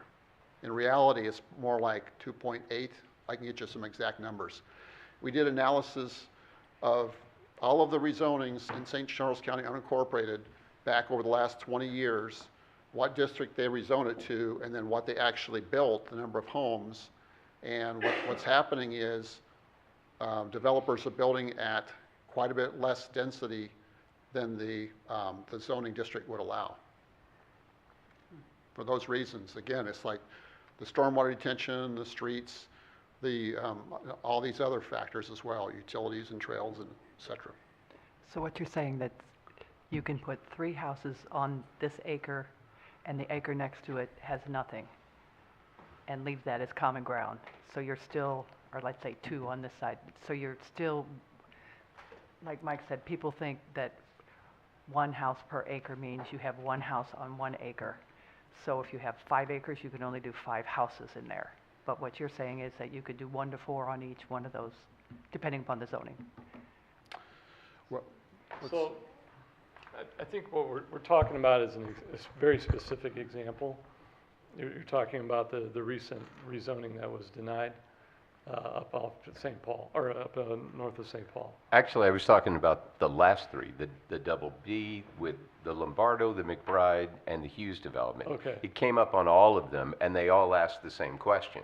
Okay. And they all talked about, because the most dense development was actually the McBride development on in. That was actually the one I think, from a density perspective, was the biggest. Okay. The probably least dense was the Double D development. Yeah. That was done. But it was all brought up, everybody said the exact same thing when they came in front of us. And they all talked about, this says this per your master plan. And people don't understand how we calculate. And I guess that was my broader question is, this is how planning and zoning, community development calculates density on a plot of land. Yeah. So Robert hit on that then. It's looked at as the overall density and the number of homes per. That's it. That's how that's figured out. Now, what we get into is a matter of interpretation of the master plan itself. And as Rory indicated, it's not to be taken literally as a zoning ordinance. So if it says 1 acre and you all approve less than that, you're right, that you have that ability to do that. It doesn't have to be 1 acre, even though it says that in the master plan. That's really what it comes down to. And that was kind of the point of the legal analysis of what Rory was talking about, is that's where we get into but it says this. Right. Yeah, it does. But it's not the zoning ordinance. It's a guide. It's that's the preference.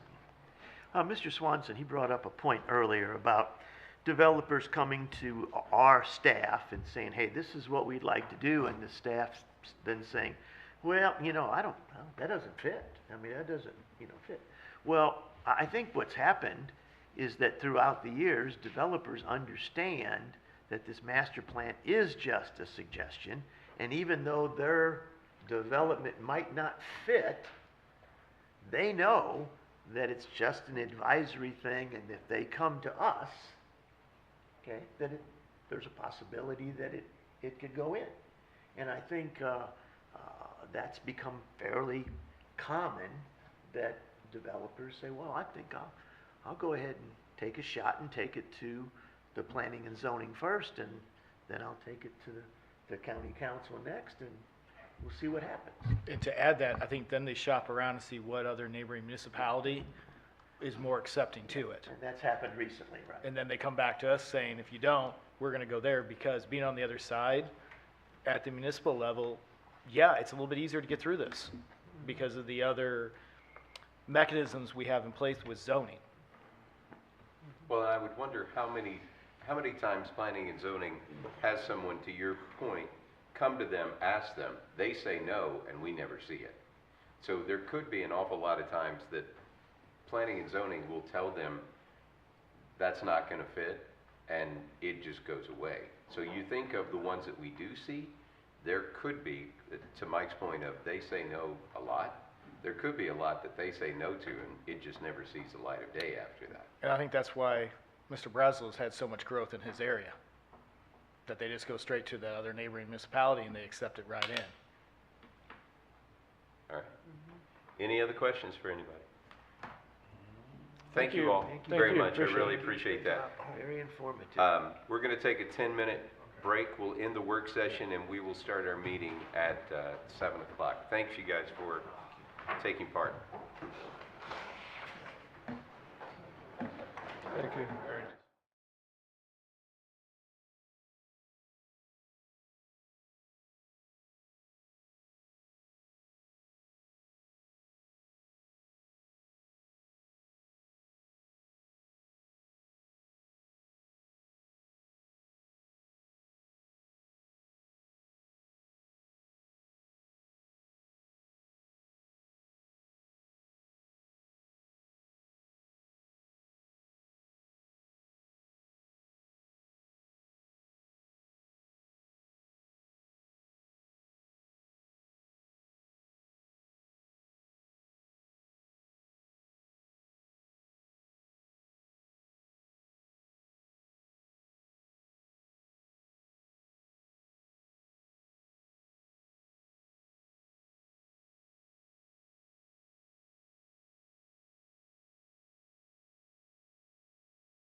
Sorry, Terry. Good evening, everybody. Welcome to the Monday, August 11th St. Charles County Council meeting.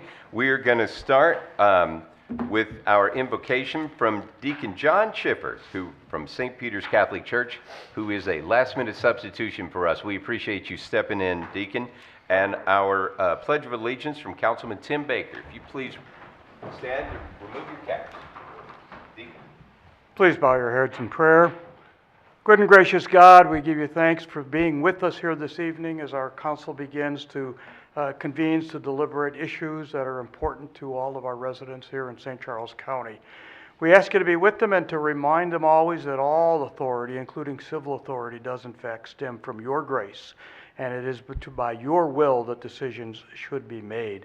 We also give thanks this evening for all those who serve us in this county, especially our first responders, our police departments, our fire departments, ambulance drivers, nurses, doctors, all those who provide such emergency care to all of us here and necessary protection to all the citizens of St. Charles County. We give you thanks for this opportunity to gather together on this beautiful day and to enjoy all the beauty of your creation in our county, including all of our parks and homes and everything that we have here. And we give you thanks as always for all you have done for us. And we make this prayer in Jesus' name. Amen. Amen. I pledge allegiance to the flag of the United States of America and to the republic for which it stands, one nation, under God, indivisible, with liberty and justice for all. Thank you. You may be seated. Please call the roll. Councilman Swanson. Here, ma'am. Councilman Brazel. Here. Councilman Hammond. Here. Councilman Elam. Here. Councilman Hollander. Here. Councilwoman York. Here. Councilman Baker. Here. That brings us to public comments. We welcome people to speak for 3 minutes. That clock over there by Councilman Swanson is going to give you a 3-minute countdown. At the end of 3 minutes, you'll hear a beeping. We'll thank you for speaking, and we will move on to the next speaker. We generally allow 3 for, and 3 against on every issue. We'll start with Speaker Raymond Schulte.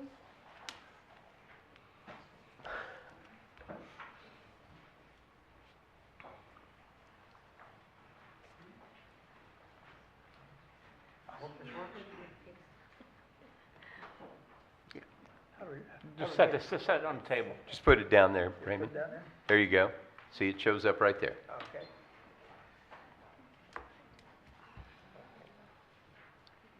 All right. Are you good? My name is Raymond Schulte, as you all know, and I'm here to talk to you again tonight about a proposed residential parking zone. And you've all got a copy of a proposed ordinance that Gina here sent to you. And we've been working on this together, trying to get something put together from similar to what the city had. And I talked to Ms. York about it this morning. She said that you folks have been talking about it. So we hope that we can get some action before we run into such major problems again in September with all the parking. Thank you. Okay. Thank you. Thank you. Oh, by the way, for those people who don't know this, the convention center is right here, okay, on this side. Okay. Which finger am I looking at? You're looking at Yeah. where the Oh, red you one, see my this finger. red one? Yeah. Anyway. So that's the Anyway. convention center. It shows you the area there from Interstate 70 south. And there's about approximately 200 homes involved in this. And we all have a major parking problem with convention center activities. Okay. Thank you very much. Next speaker. Regina Orr. We got a minute. Well, that was really convenient. There you go. Yeah, Ray wanted me to come up here. Thanks I for have coming up nothing- so quickly. Yes. I have nothing actually, written out or anything, nothing prepared, but just to beg you to please continue to take this matter of the convention center parking overflow into our neighborhood as a serious matter.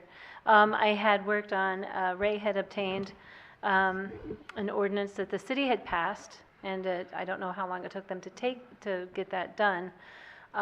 But we've tried to, put the appropriate changes to make it as easy as possible for you guys to take the next step in helping us control the population that comes into the neighborhood. I know that there was an ordinance that had passed with no parking on the one side of the street. Unfortunately, that is a limited amount of impact in our neighborhood, as you well know, because I think we've had conversations before. Mr. Schulte lives in the part of the neighborhood that was not impacted by that ordinance passage, but it could be positively impacted if you would pass like a permit parking, you know, so that it would be easier for the police officers to identify whose car this is.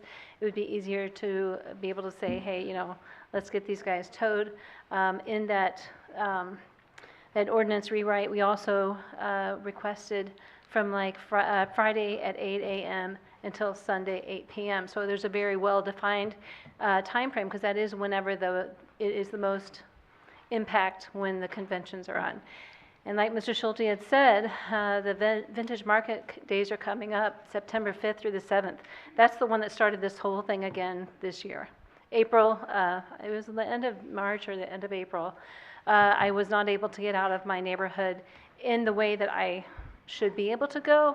I was very limited because there were cars parked everywhere. So please do something. I know that you're collaborating. I know that you're meeting about this. But let's take it to the next step and get some action to these meetings, please. Thank you. Thank you. Next speaker. Jennifer Smith, regarding radiation exposure compensation.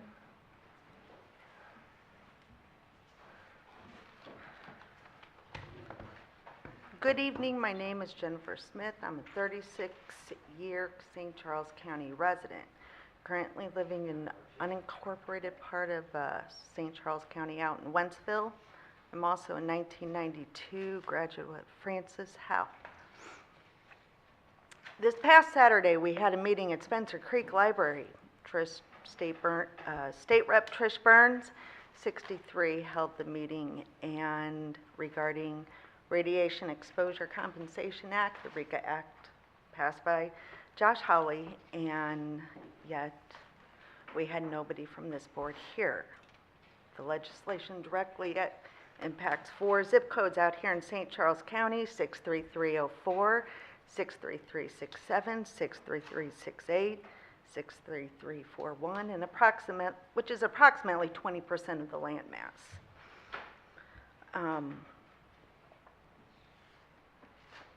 I'm kind of disappointed not to have seen.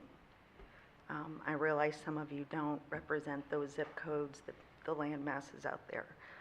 The effects of what happened in Weldon can't be understated any longer. Federal government said, yes, you were poisoned. We are ill. There's issues out here. And RECA was only a small part of things we'd like to see done. We have questions about bush wildlife. We have questions with Francis Howe. What is there going to be done if there's an emergency? We just had a tornado in St. Louis City. We saw what it did out there. What happens to those students if they're in school and we get another tornado and they are just feet from that mound, which isn't quite as steady as the DOE likes to tell us. We see that in the 5-year reports. The next one will be done this year. We'll probably see the results 26, maybe 27. We have the water field for PSW2 that's across the street. We worry about the land wells out in Defiance. I'm asking you guys to take a bigger interest, to show up, to show that this does worry you. This is our county, this is your county, this is what we elect you to do. I don't want to really get all rah-rah and berate you guys, but I thought it should be pointed out, at least in your meeting, and make it known that I, for one, am at least slightly disappointed and would have loved to see one of you there. Thank you. Thank you. Arnie Dienoff.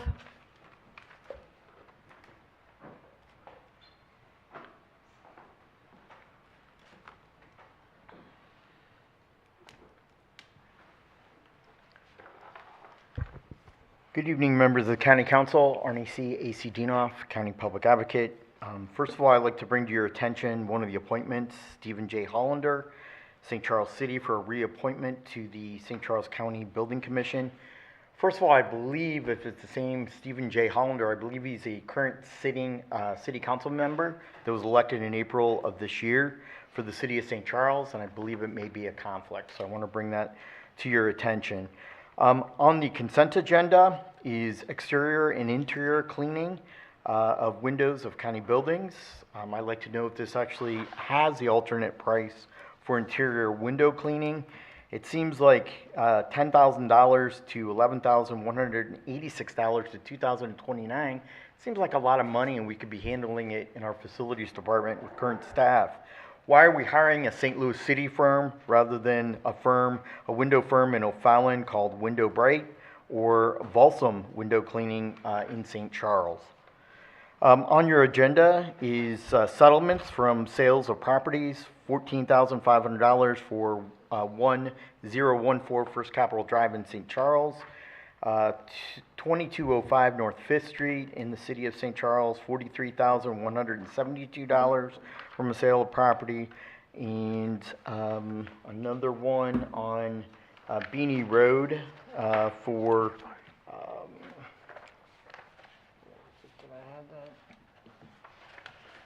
I can't find that exact amount, but there was an amount, what was it? About 48,000. About $4,800, $48,000. $48,000 settlement there. Another issue is Consart Controls, change order number 2, $40,012. This is the second change order and really makes them the highest bidder, not the lowest bidder, for a total of $990,000.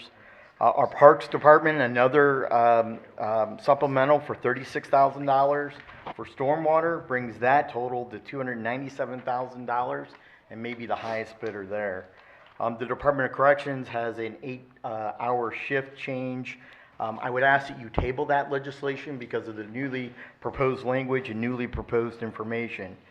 Who negotiates contracts while we pay Bob Schnarr a hefty consultant hourly fee already? What a total sham and ripoff in the $400,000 downtown Chicago planning consultant firm of Hasil Lavinage Associates LLC. We're being ripped off and taken advantage of for our 2035 county master land use plan and unified development ordinance. This could have been easily done in-house with current staff. This 119-page contract is taking advantage of our citizens, not delivering, and thus far a total disappointment to our county in the presentation 2 weeks ago. Please. David Reagan regarding corrections.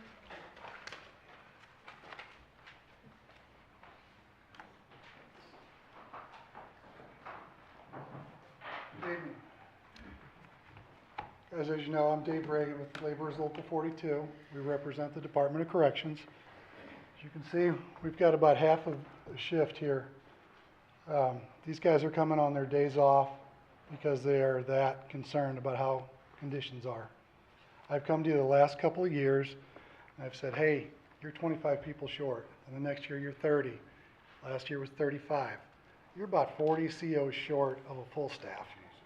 Okay, that's a third of your staff is missing. That's not acceptable. It's not safe. Okay? For the past couple of years, you've asked me for ideas on how do we attract, how do we retain staff. I've given you some. We're prepared to give you more. We're hoping that you guys will think about it for about a month and we can converse, have a meeting. I used to say you were the best paid corrections unit around in the metro area. That's not really the case anymore. Franklin County's beating you.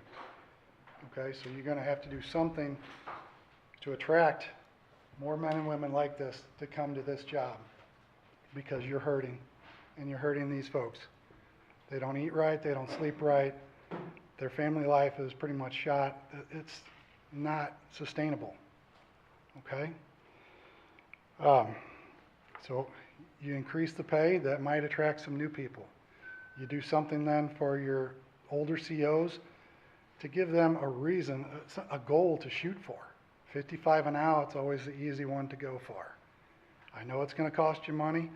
Joe, I think it was you last year that said, at some point, we're going to have to pay these folks some money, somewhere, somehow. That's the case. We're seeing it.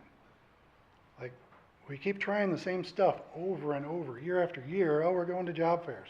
We're getting 1 or 2 in the pipeline. You got 1 or 2 in the pipeline, you got 2 or 3 leaving. You're sliding backwards. You gotta do something different. And so I have asked them to come here on, again, on their time off, when they should be with their families or when they should be at home asleep. Because more than likely, they're gonna have a double shift coming or mandated overtime sometime this week.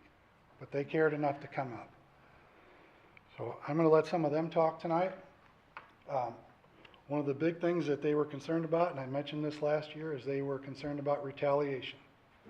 And they are still concerned that if they come up here and talk, they're gonna get picked on. And I'm letting you all know that that's a very real concern. I would like y'all to step in and stop that, okay? Mr. Hammond, I do appreciate your comments last year on that, to that effect as well. Thank you. Thank you for your time. Thank you. Sean Ward.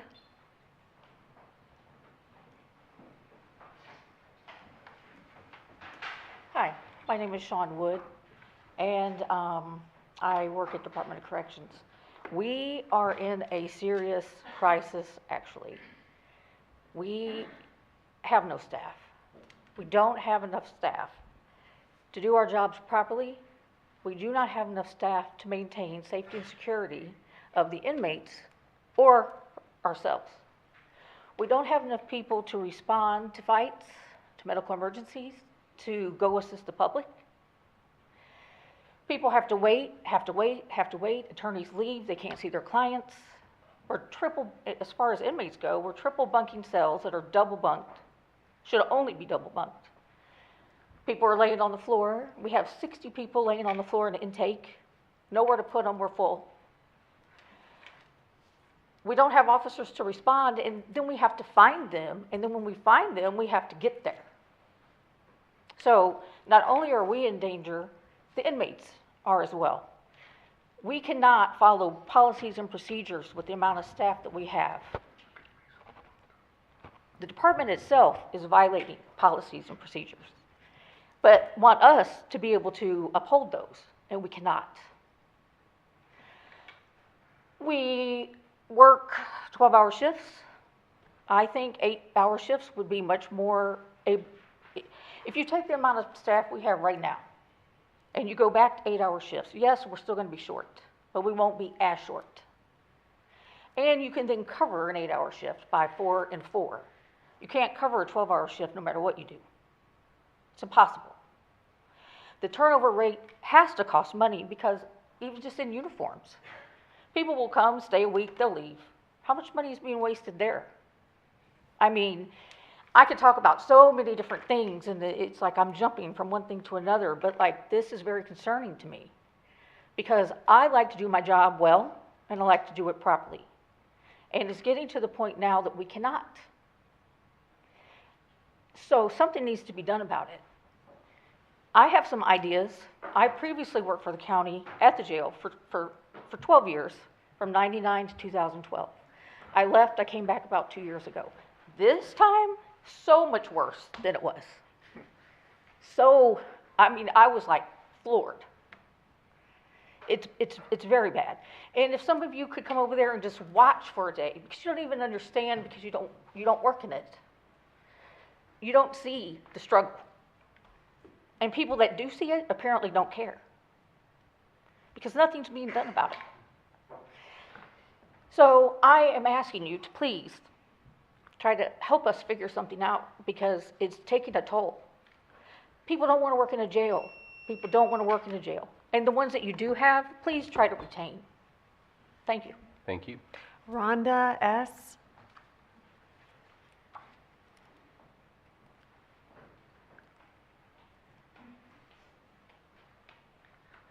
My name is Rhonda Shamandel. I started working for County Corrections in 2019. I was hired as a suicide prevention officer. I'm still currently working. I'm currently on a light duty right now. The county has a PAP program for those that need to have light duty to be able to get back to the job quicker. I am being told that if I do not come back to regular duty by the 14th. Mind you, I started on light duty on the 16th of July. If I don't come back to duty, regular duty on the 14th, then I need to remain off until I'm ready to come back full duty. I feel that is very inconsiderate to my coworkers because there is light duty available.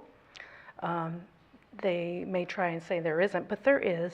They put us in central where we're not out around the inmates or having to have the duty belt on. In my case, my back, which is why I'm having an issue with the utility belt. So I have the time to take. I just don't feel right taking it, putting my coworkers behind and staffing as well, when I could be stationed in a place where I can be of some help. I have voiced my opinion on that.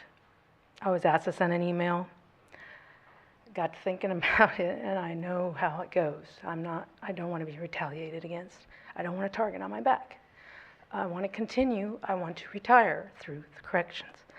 Because I also worked for the state in corrections 13 years before coming to county. We've had an increase in suicide attempts, successful and non-successful. We've had an increase in the staff assaults.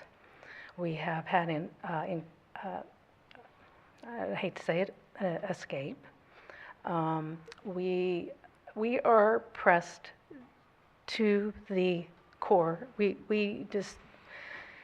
are giving it all we can to follow policy, and we just want you to know that if you could look at the same benefits that you're giving other public servants, like the 55 and out, we would greatly think we would belong in that group, especially with the amount of inmate contact we have, and the stress on our bodies for what our job entails. Basically, that just keep that in mind, please. I did come almost an hour away. I live in Ellsbury, and it's my day off. Mr. Chairman? Yes. Yeah, if we had known these folks were coming, we would have had Dan here tonight, but there's nothing on the agenda. So normally he was here. And the next time, if they want to come back and let us know, we'll make sure Dan is here to respond to these things. And of course, we're looking forward to actually having a meeting with the union representatives to discuss these issues. And we'll, of course, keep an open mind to everything that was said. Okay. Mr. Chairman, real quick, if anybody does call you and retaliate against you, you can call me or call one of us, but you certainly call me because that shouldn't happen. We've had that happen before, and it's not gonna happen to you guys. You have a right to speak up. And so if someone does call you or say something, or just let us know. Fantastic. Thank you, Joe. Next speaker. John.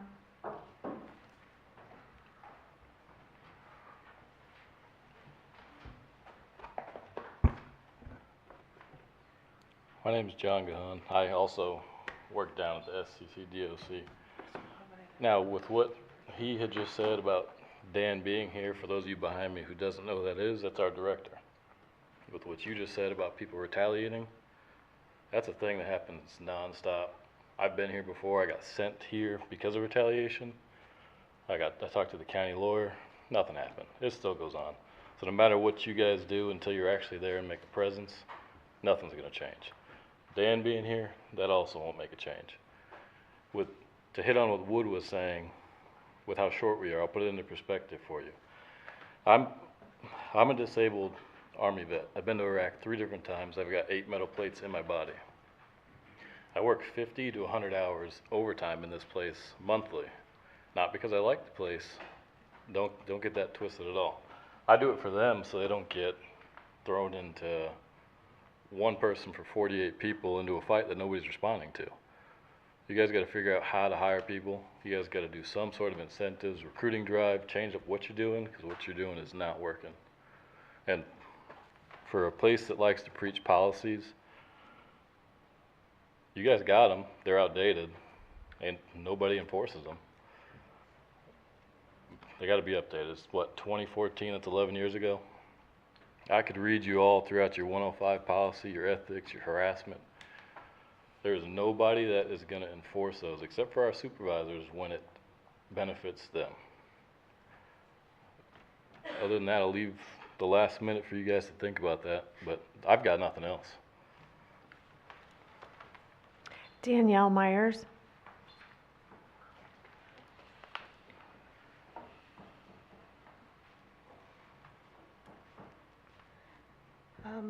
My name is Danielle Myers. I'm an officer with the St. Charles County Department of Corrections. I just hit my 2-month mark on Saturday, a couple days ago.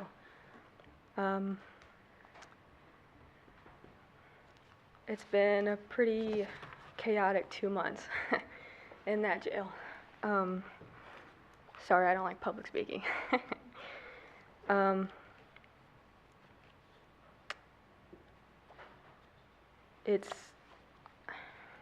I want a career here. I want to make it last. But with the situation we're currently in with short staffing, it's making it very hard to do that.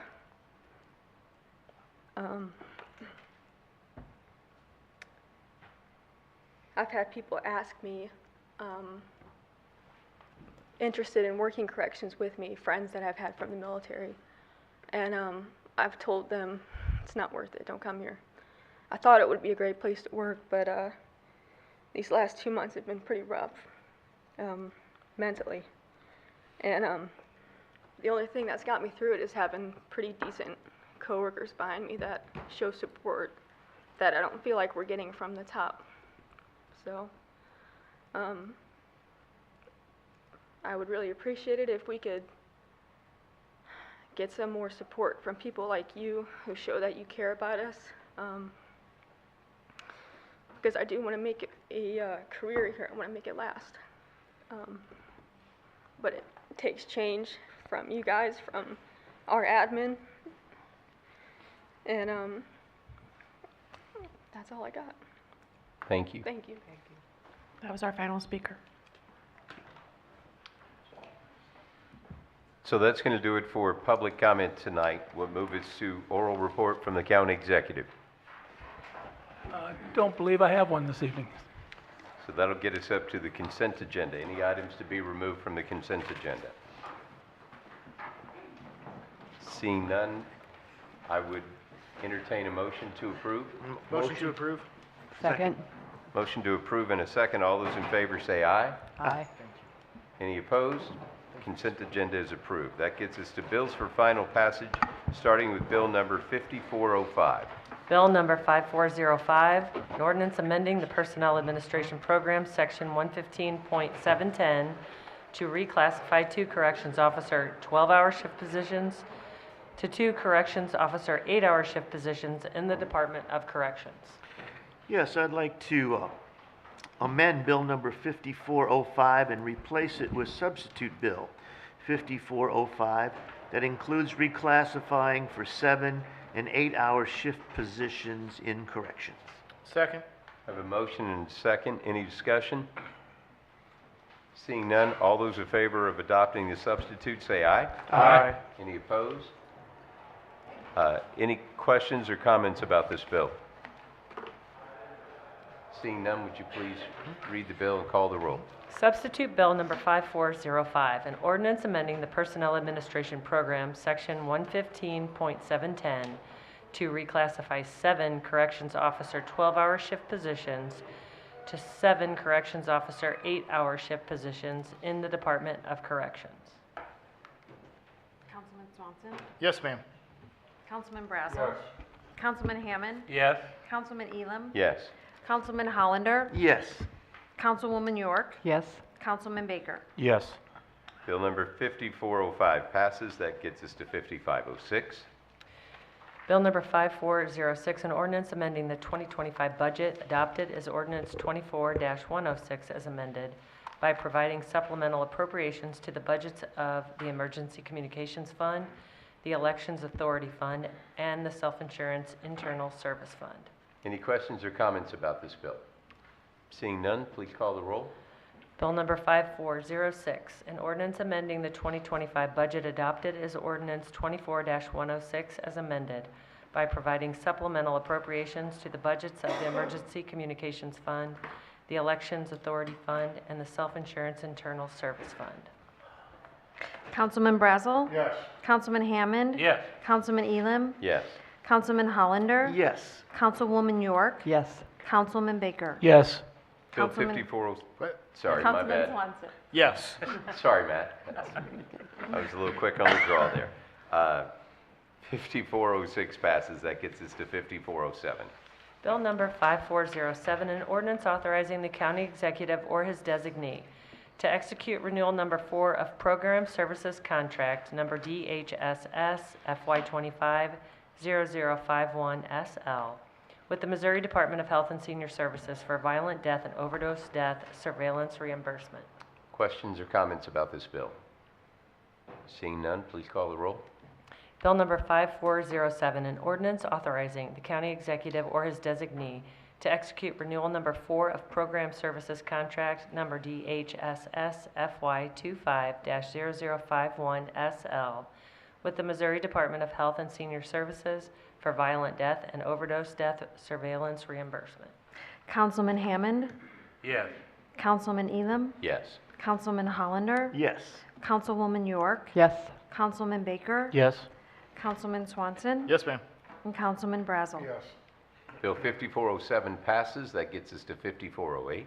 Bill number 5408, an ordinance authorizing the county executive to execute agreements between the St. Charles County Department of Emergency Communications and school districts or schools operating partially or wholly within the county relating to the sharing of school map records. Any questions or comments? Seeing none, please call the roll. Bill number 5408, an ordinance authorizing the county executive to execute agreements between the St. Charles County Department of Emergency Communications and school districts or schools operating partially or wholly within the county relating to the sharing of school map records. Councilman Elam? Yes. Councilman Hollander? Yes. Councilwoman York? Yes. Councilman Baker? Yes. Councilman Swanson? Yes. Councilman Brazel? Yes. Councilman Hammond? Yes. Bill 5408 passes. That wraps up bills for final passage. Any actions to be taken on our tabled bill? I make a motion to remove it from the table. Second. Have a motion and a second. All those in favor say aye. Aye. Mr. Baker?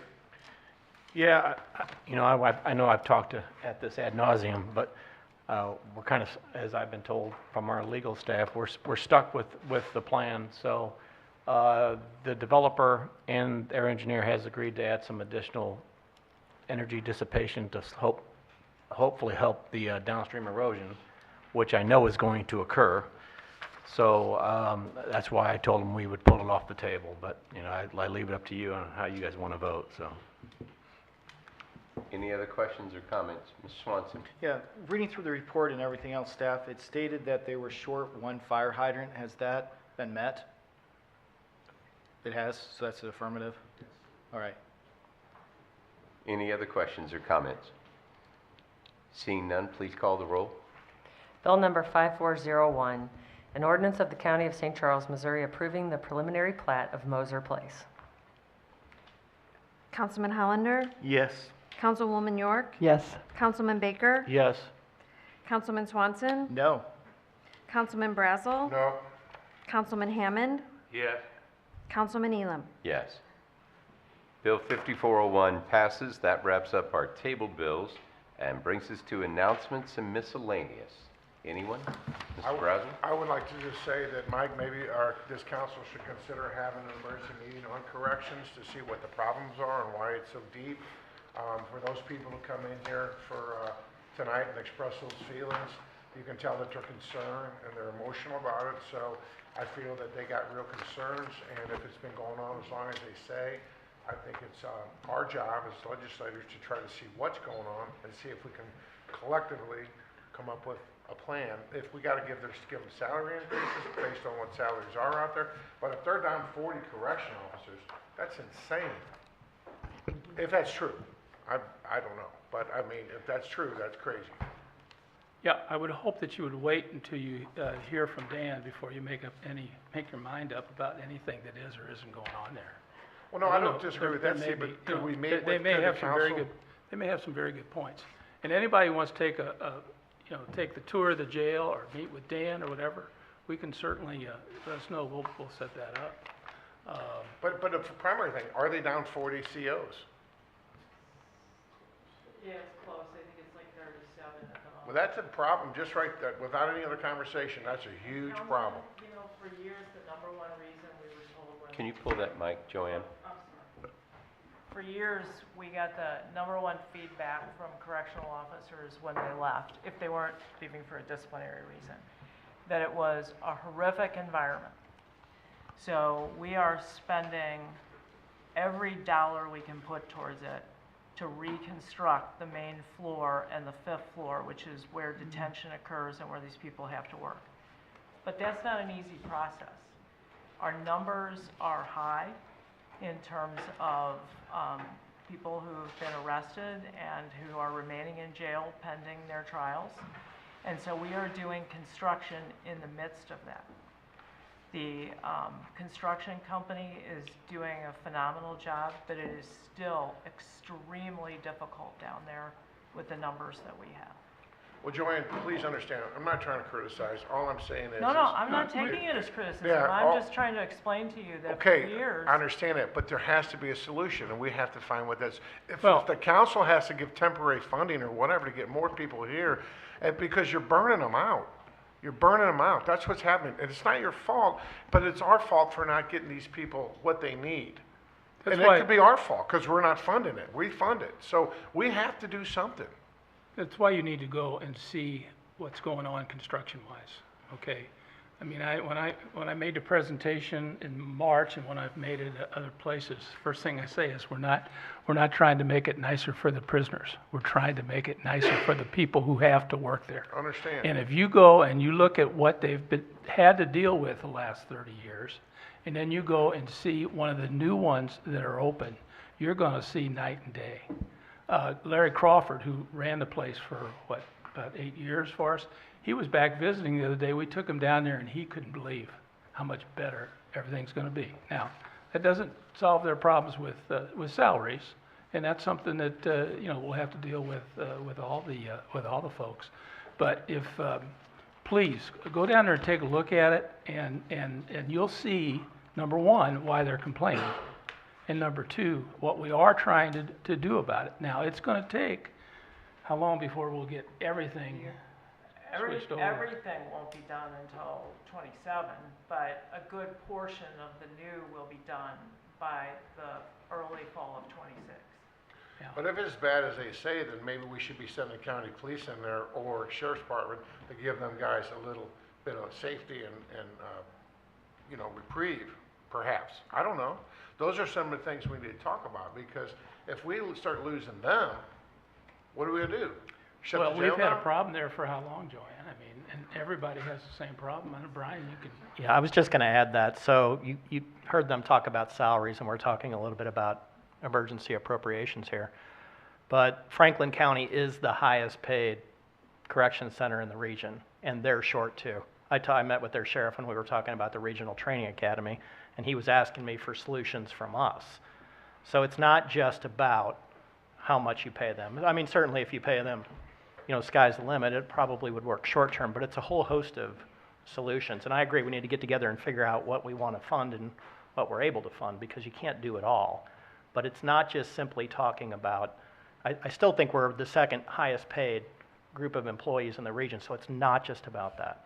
It's about some of the other benefits. And we're But studying. Brian, what you're doing here is, what I'm saying is there has to be a solution. What if that is, we don't know. But Yeah. you guys are making, sounds like, from what over here, that you're making excuses, or not excuses. I know. What you're saying is on the specific problems that they're talking about, but there's an array of problems. Yeah, and what I'm trying to say is not that. I'm not trying to make an excuse. What I'm trying to say is, I agree with you, actually.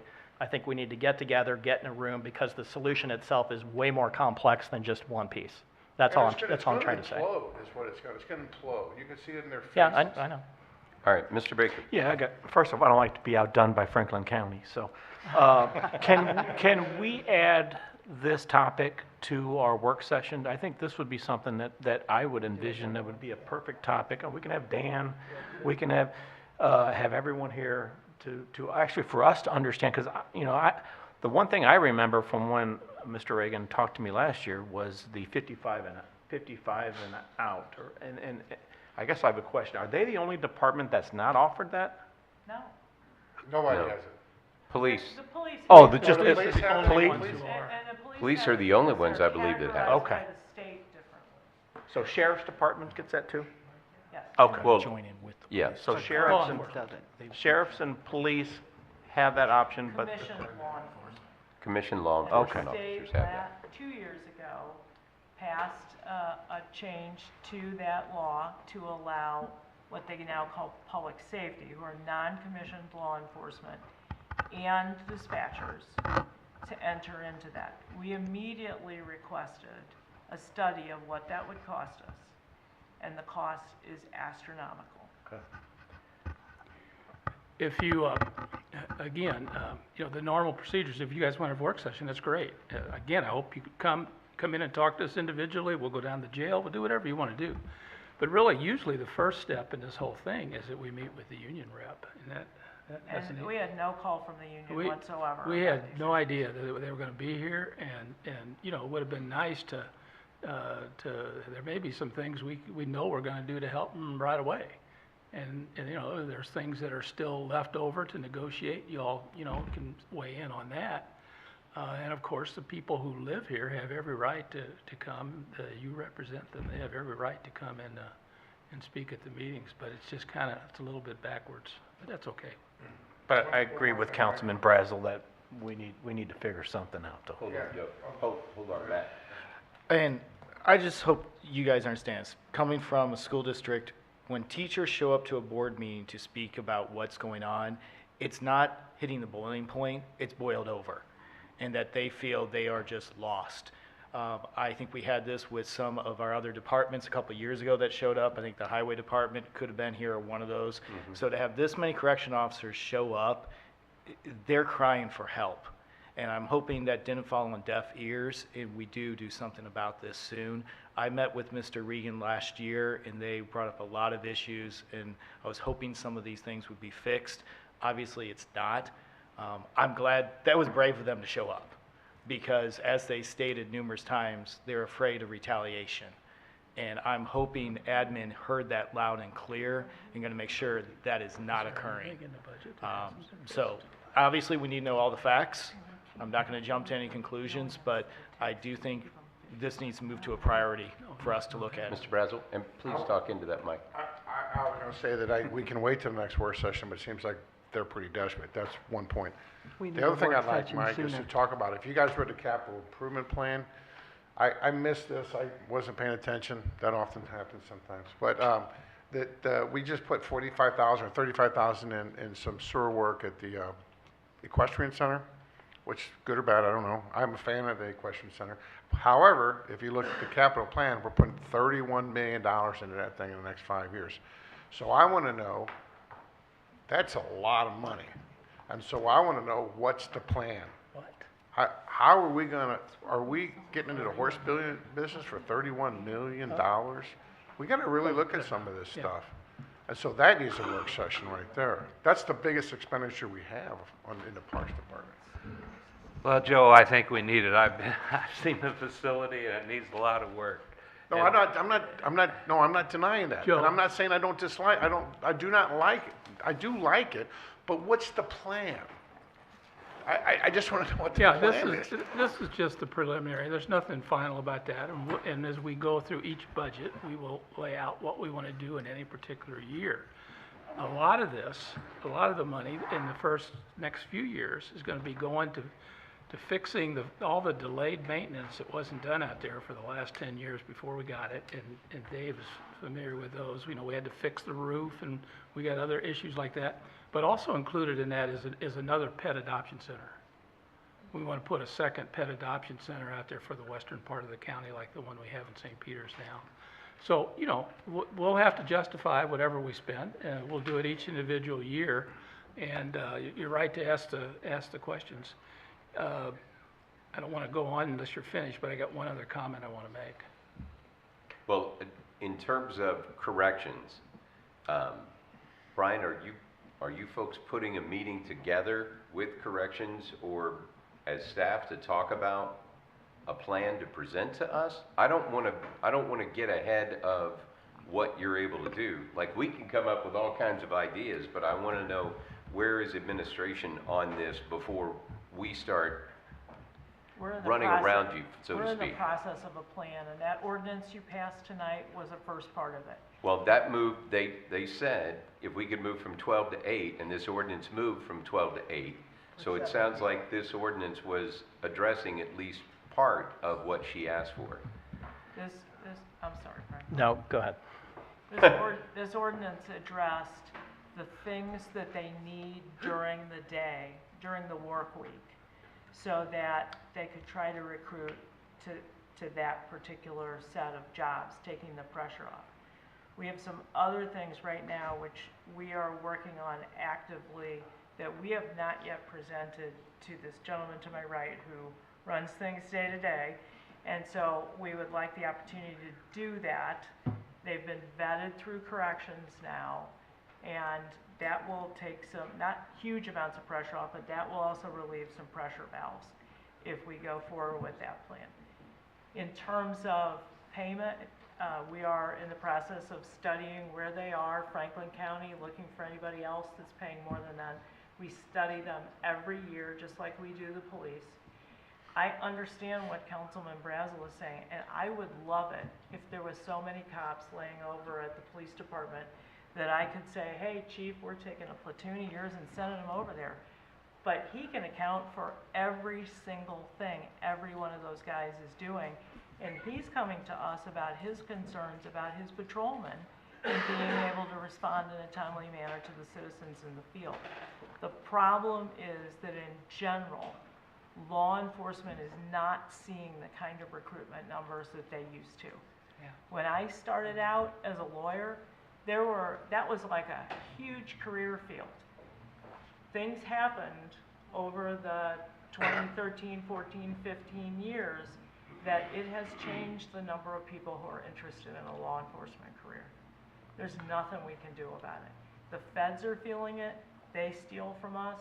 I mean, I don't know what to do to make people in general more interested in being a dispatcher, in being a police officer, in being a deputy sheriff, in being a correctional officer. We're trying to give them the best environment we can, and that is going to be a difficult transition because we are in construction right now. And I urge you to please come and take a tour to see what I mean. When that correctional officer said it's chaos down there, it is sometimes chaos down there. And they are our best defense to keeping things as they should be. What is our timeline on finishing construction? Just what we said a few minutes ago. For the whole thing, including all the cosmetic stuff that'll happen in the final phase, it's early '27. The major portion of this complete retool of about 45% of the second floor is September or so of next year. But they do have one of the areas finished, so They have so the fifth floor, they'll so be you able can to see what see, it'll they'll look be able like. to see what all of them are gonna eventually look like. That is correct. Any other comments on this topic? Brian's got some. Well, Right. all I was going to add is, so to answer your question, I think the timeline's relatively short to come up with something to talk to you about after we talk to the county executive. And I think a lot of it will be what you've seen before, Councilman Swanson. You know, some of the proposals that were made last year by the union. Some are practical, some are not. Some of the information you heard tonight isn't accurate. So I think there's a lot of air we need to clear and a lot of discussions that we need to have, but we don't want to take a lot of time with it, to Councilman Brazel's point.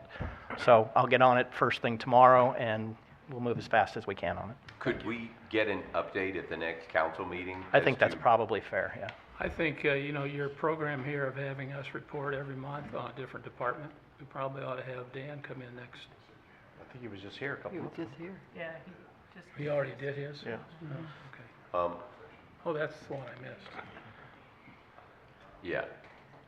Did you have something? Yes, I'd like to see those numbers on that 55 and out, see what it costs per employee to do that. We'll send them to the whole council again. We sent Yeah. them before, but we'll send them again. Okay, thanks. All right, any other? Just one quick I worked for St. Louis County. I mentioned that from 90 to 96, and every employee there was given the 55 and out. Now, on the side note, they're also having budget problems. I'm not sure. They're if only that's- $50 million in debt. Yeah, I know, so I know. But I don't think, when I was there in the 90s, I don't think they had the budget problems that they have now, so I would So say I was there too, Yeah. and that changed. So, So they went from, that did change? so the rules are different for commissioned and for non-commissioned. So all professional staff at St. Louis County now have a rule of 85. So your age plus your years of service have to equal 85. You have a 4% kick-in, so you have to pay into the pension system. And their multiplier is lower than the commission. So their multiplier is 1.5% for every year of service versus 1.6 if you're commissioned. So they've changed it a handful of times, even while I was there. And they have different healthcare options than the more senior people who are under the old system. They do Yeah. not have as full. And that was all cost-driven, Councilman. You know, Yeah. they had to, the pension system couldn't support.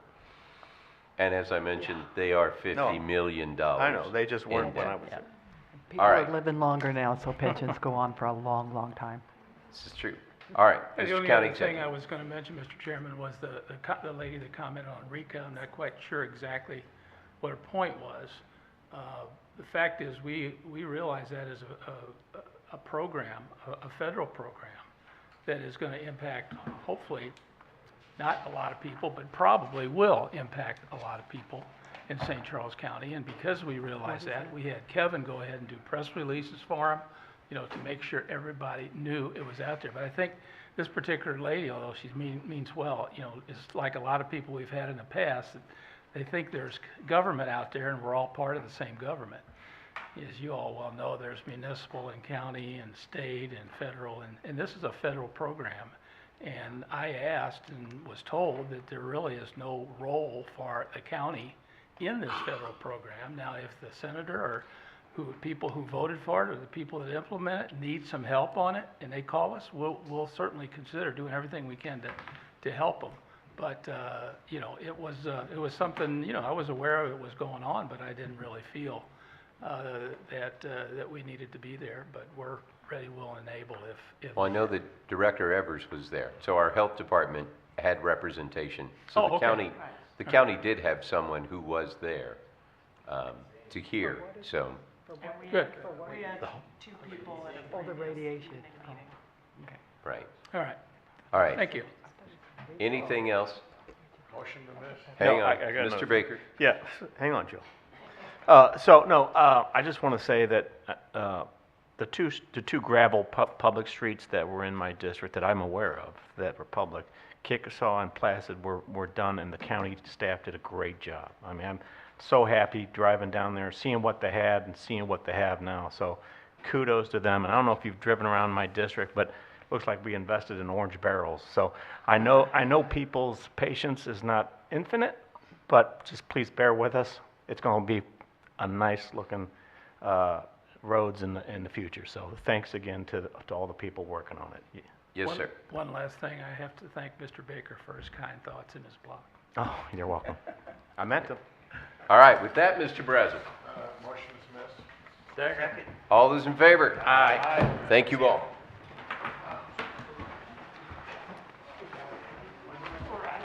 That's your CIP. Oh, okay.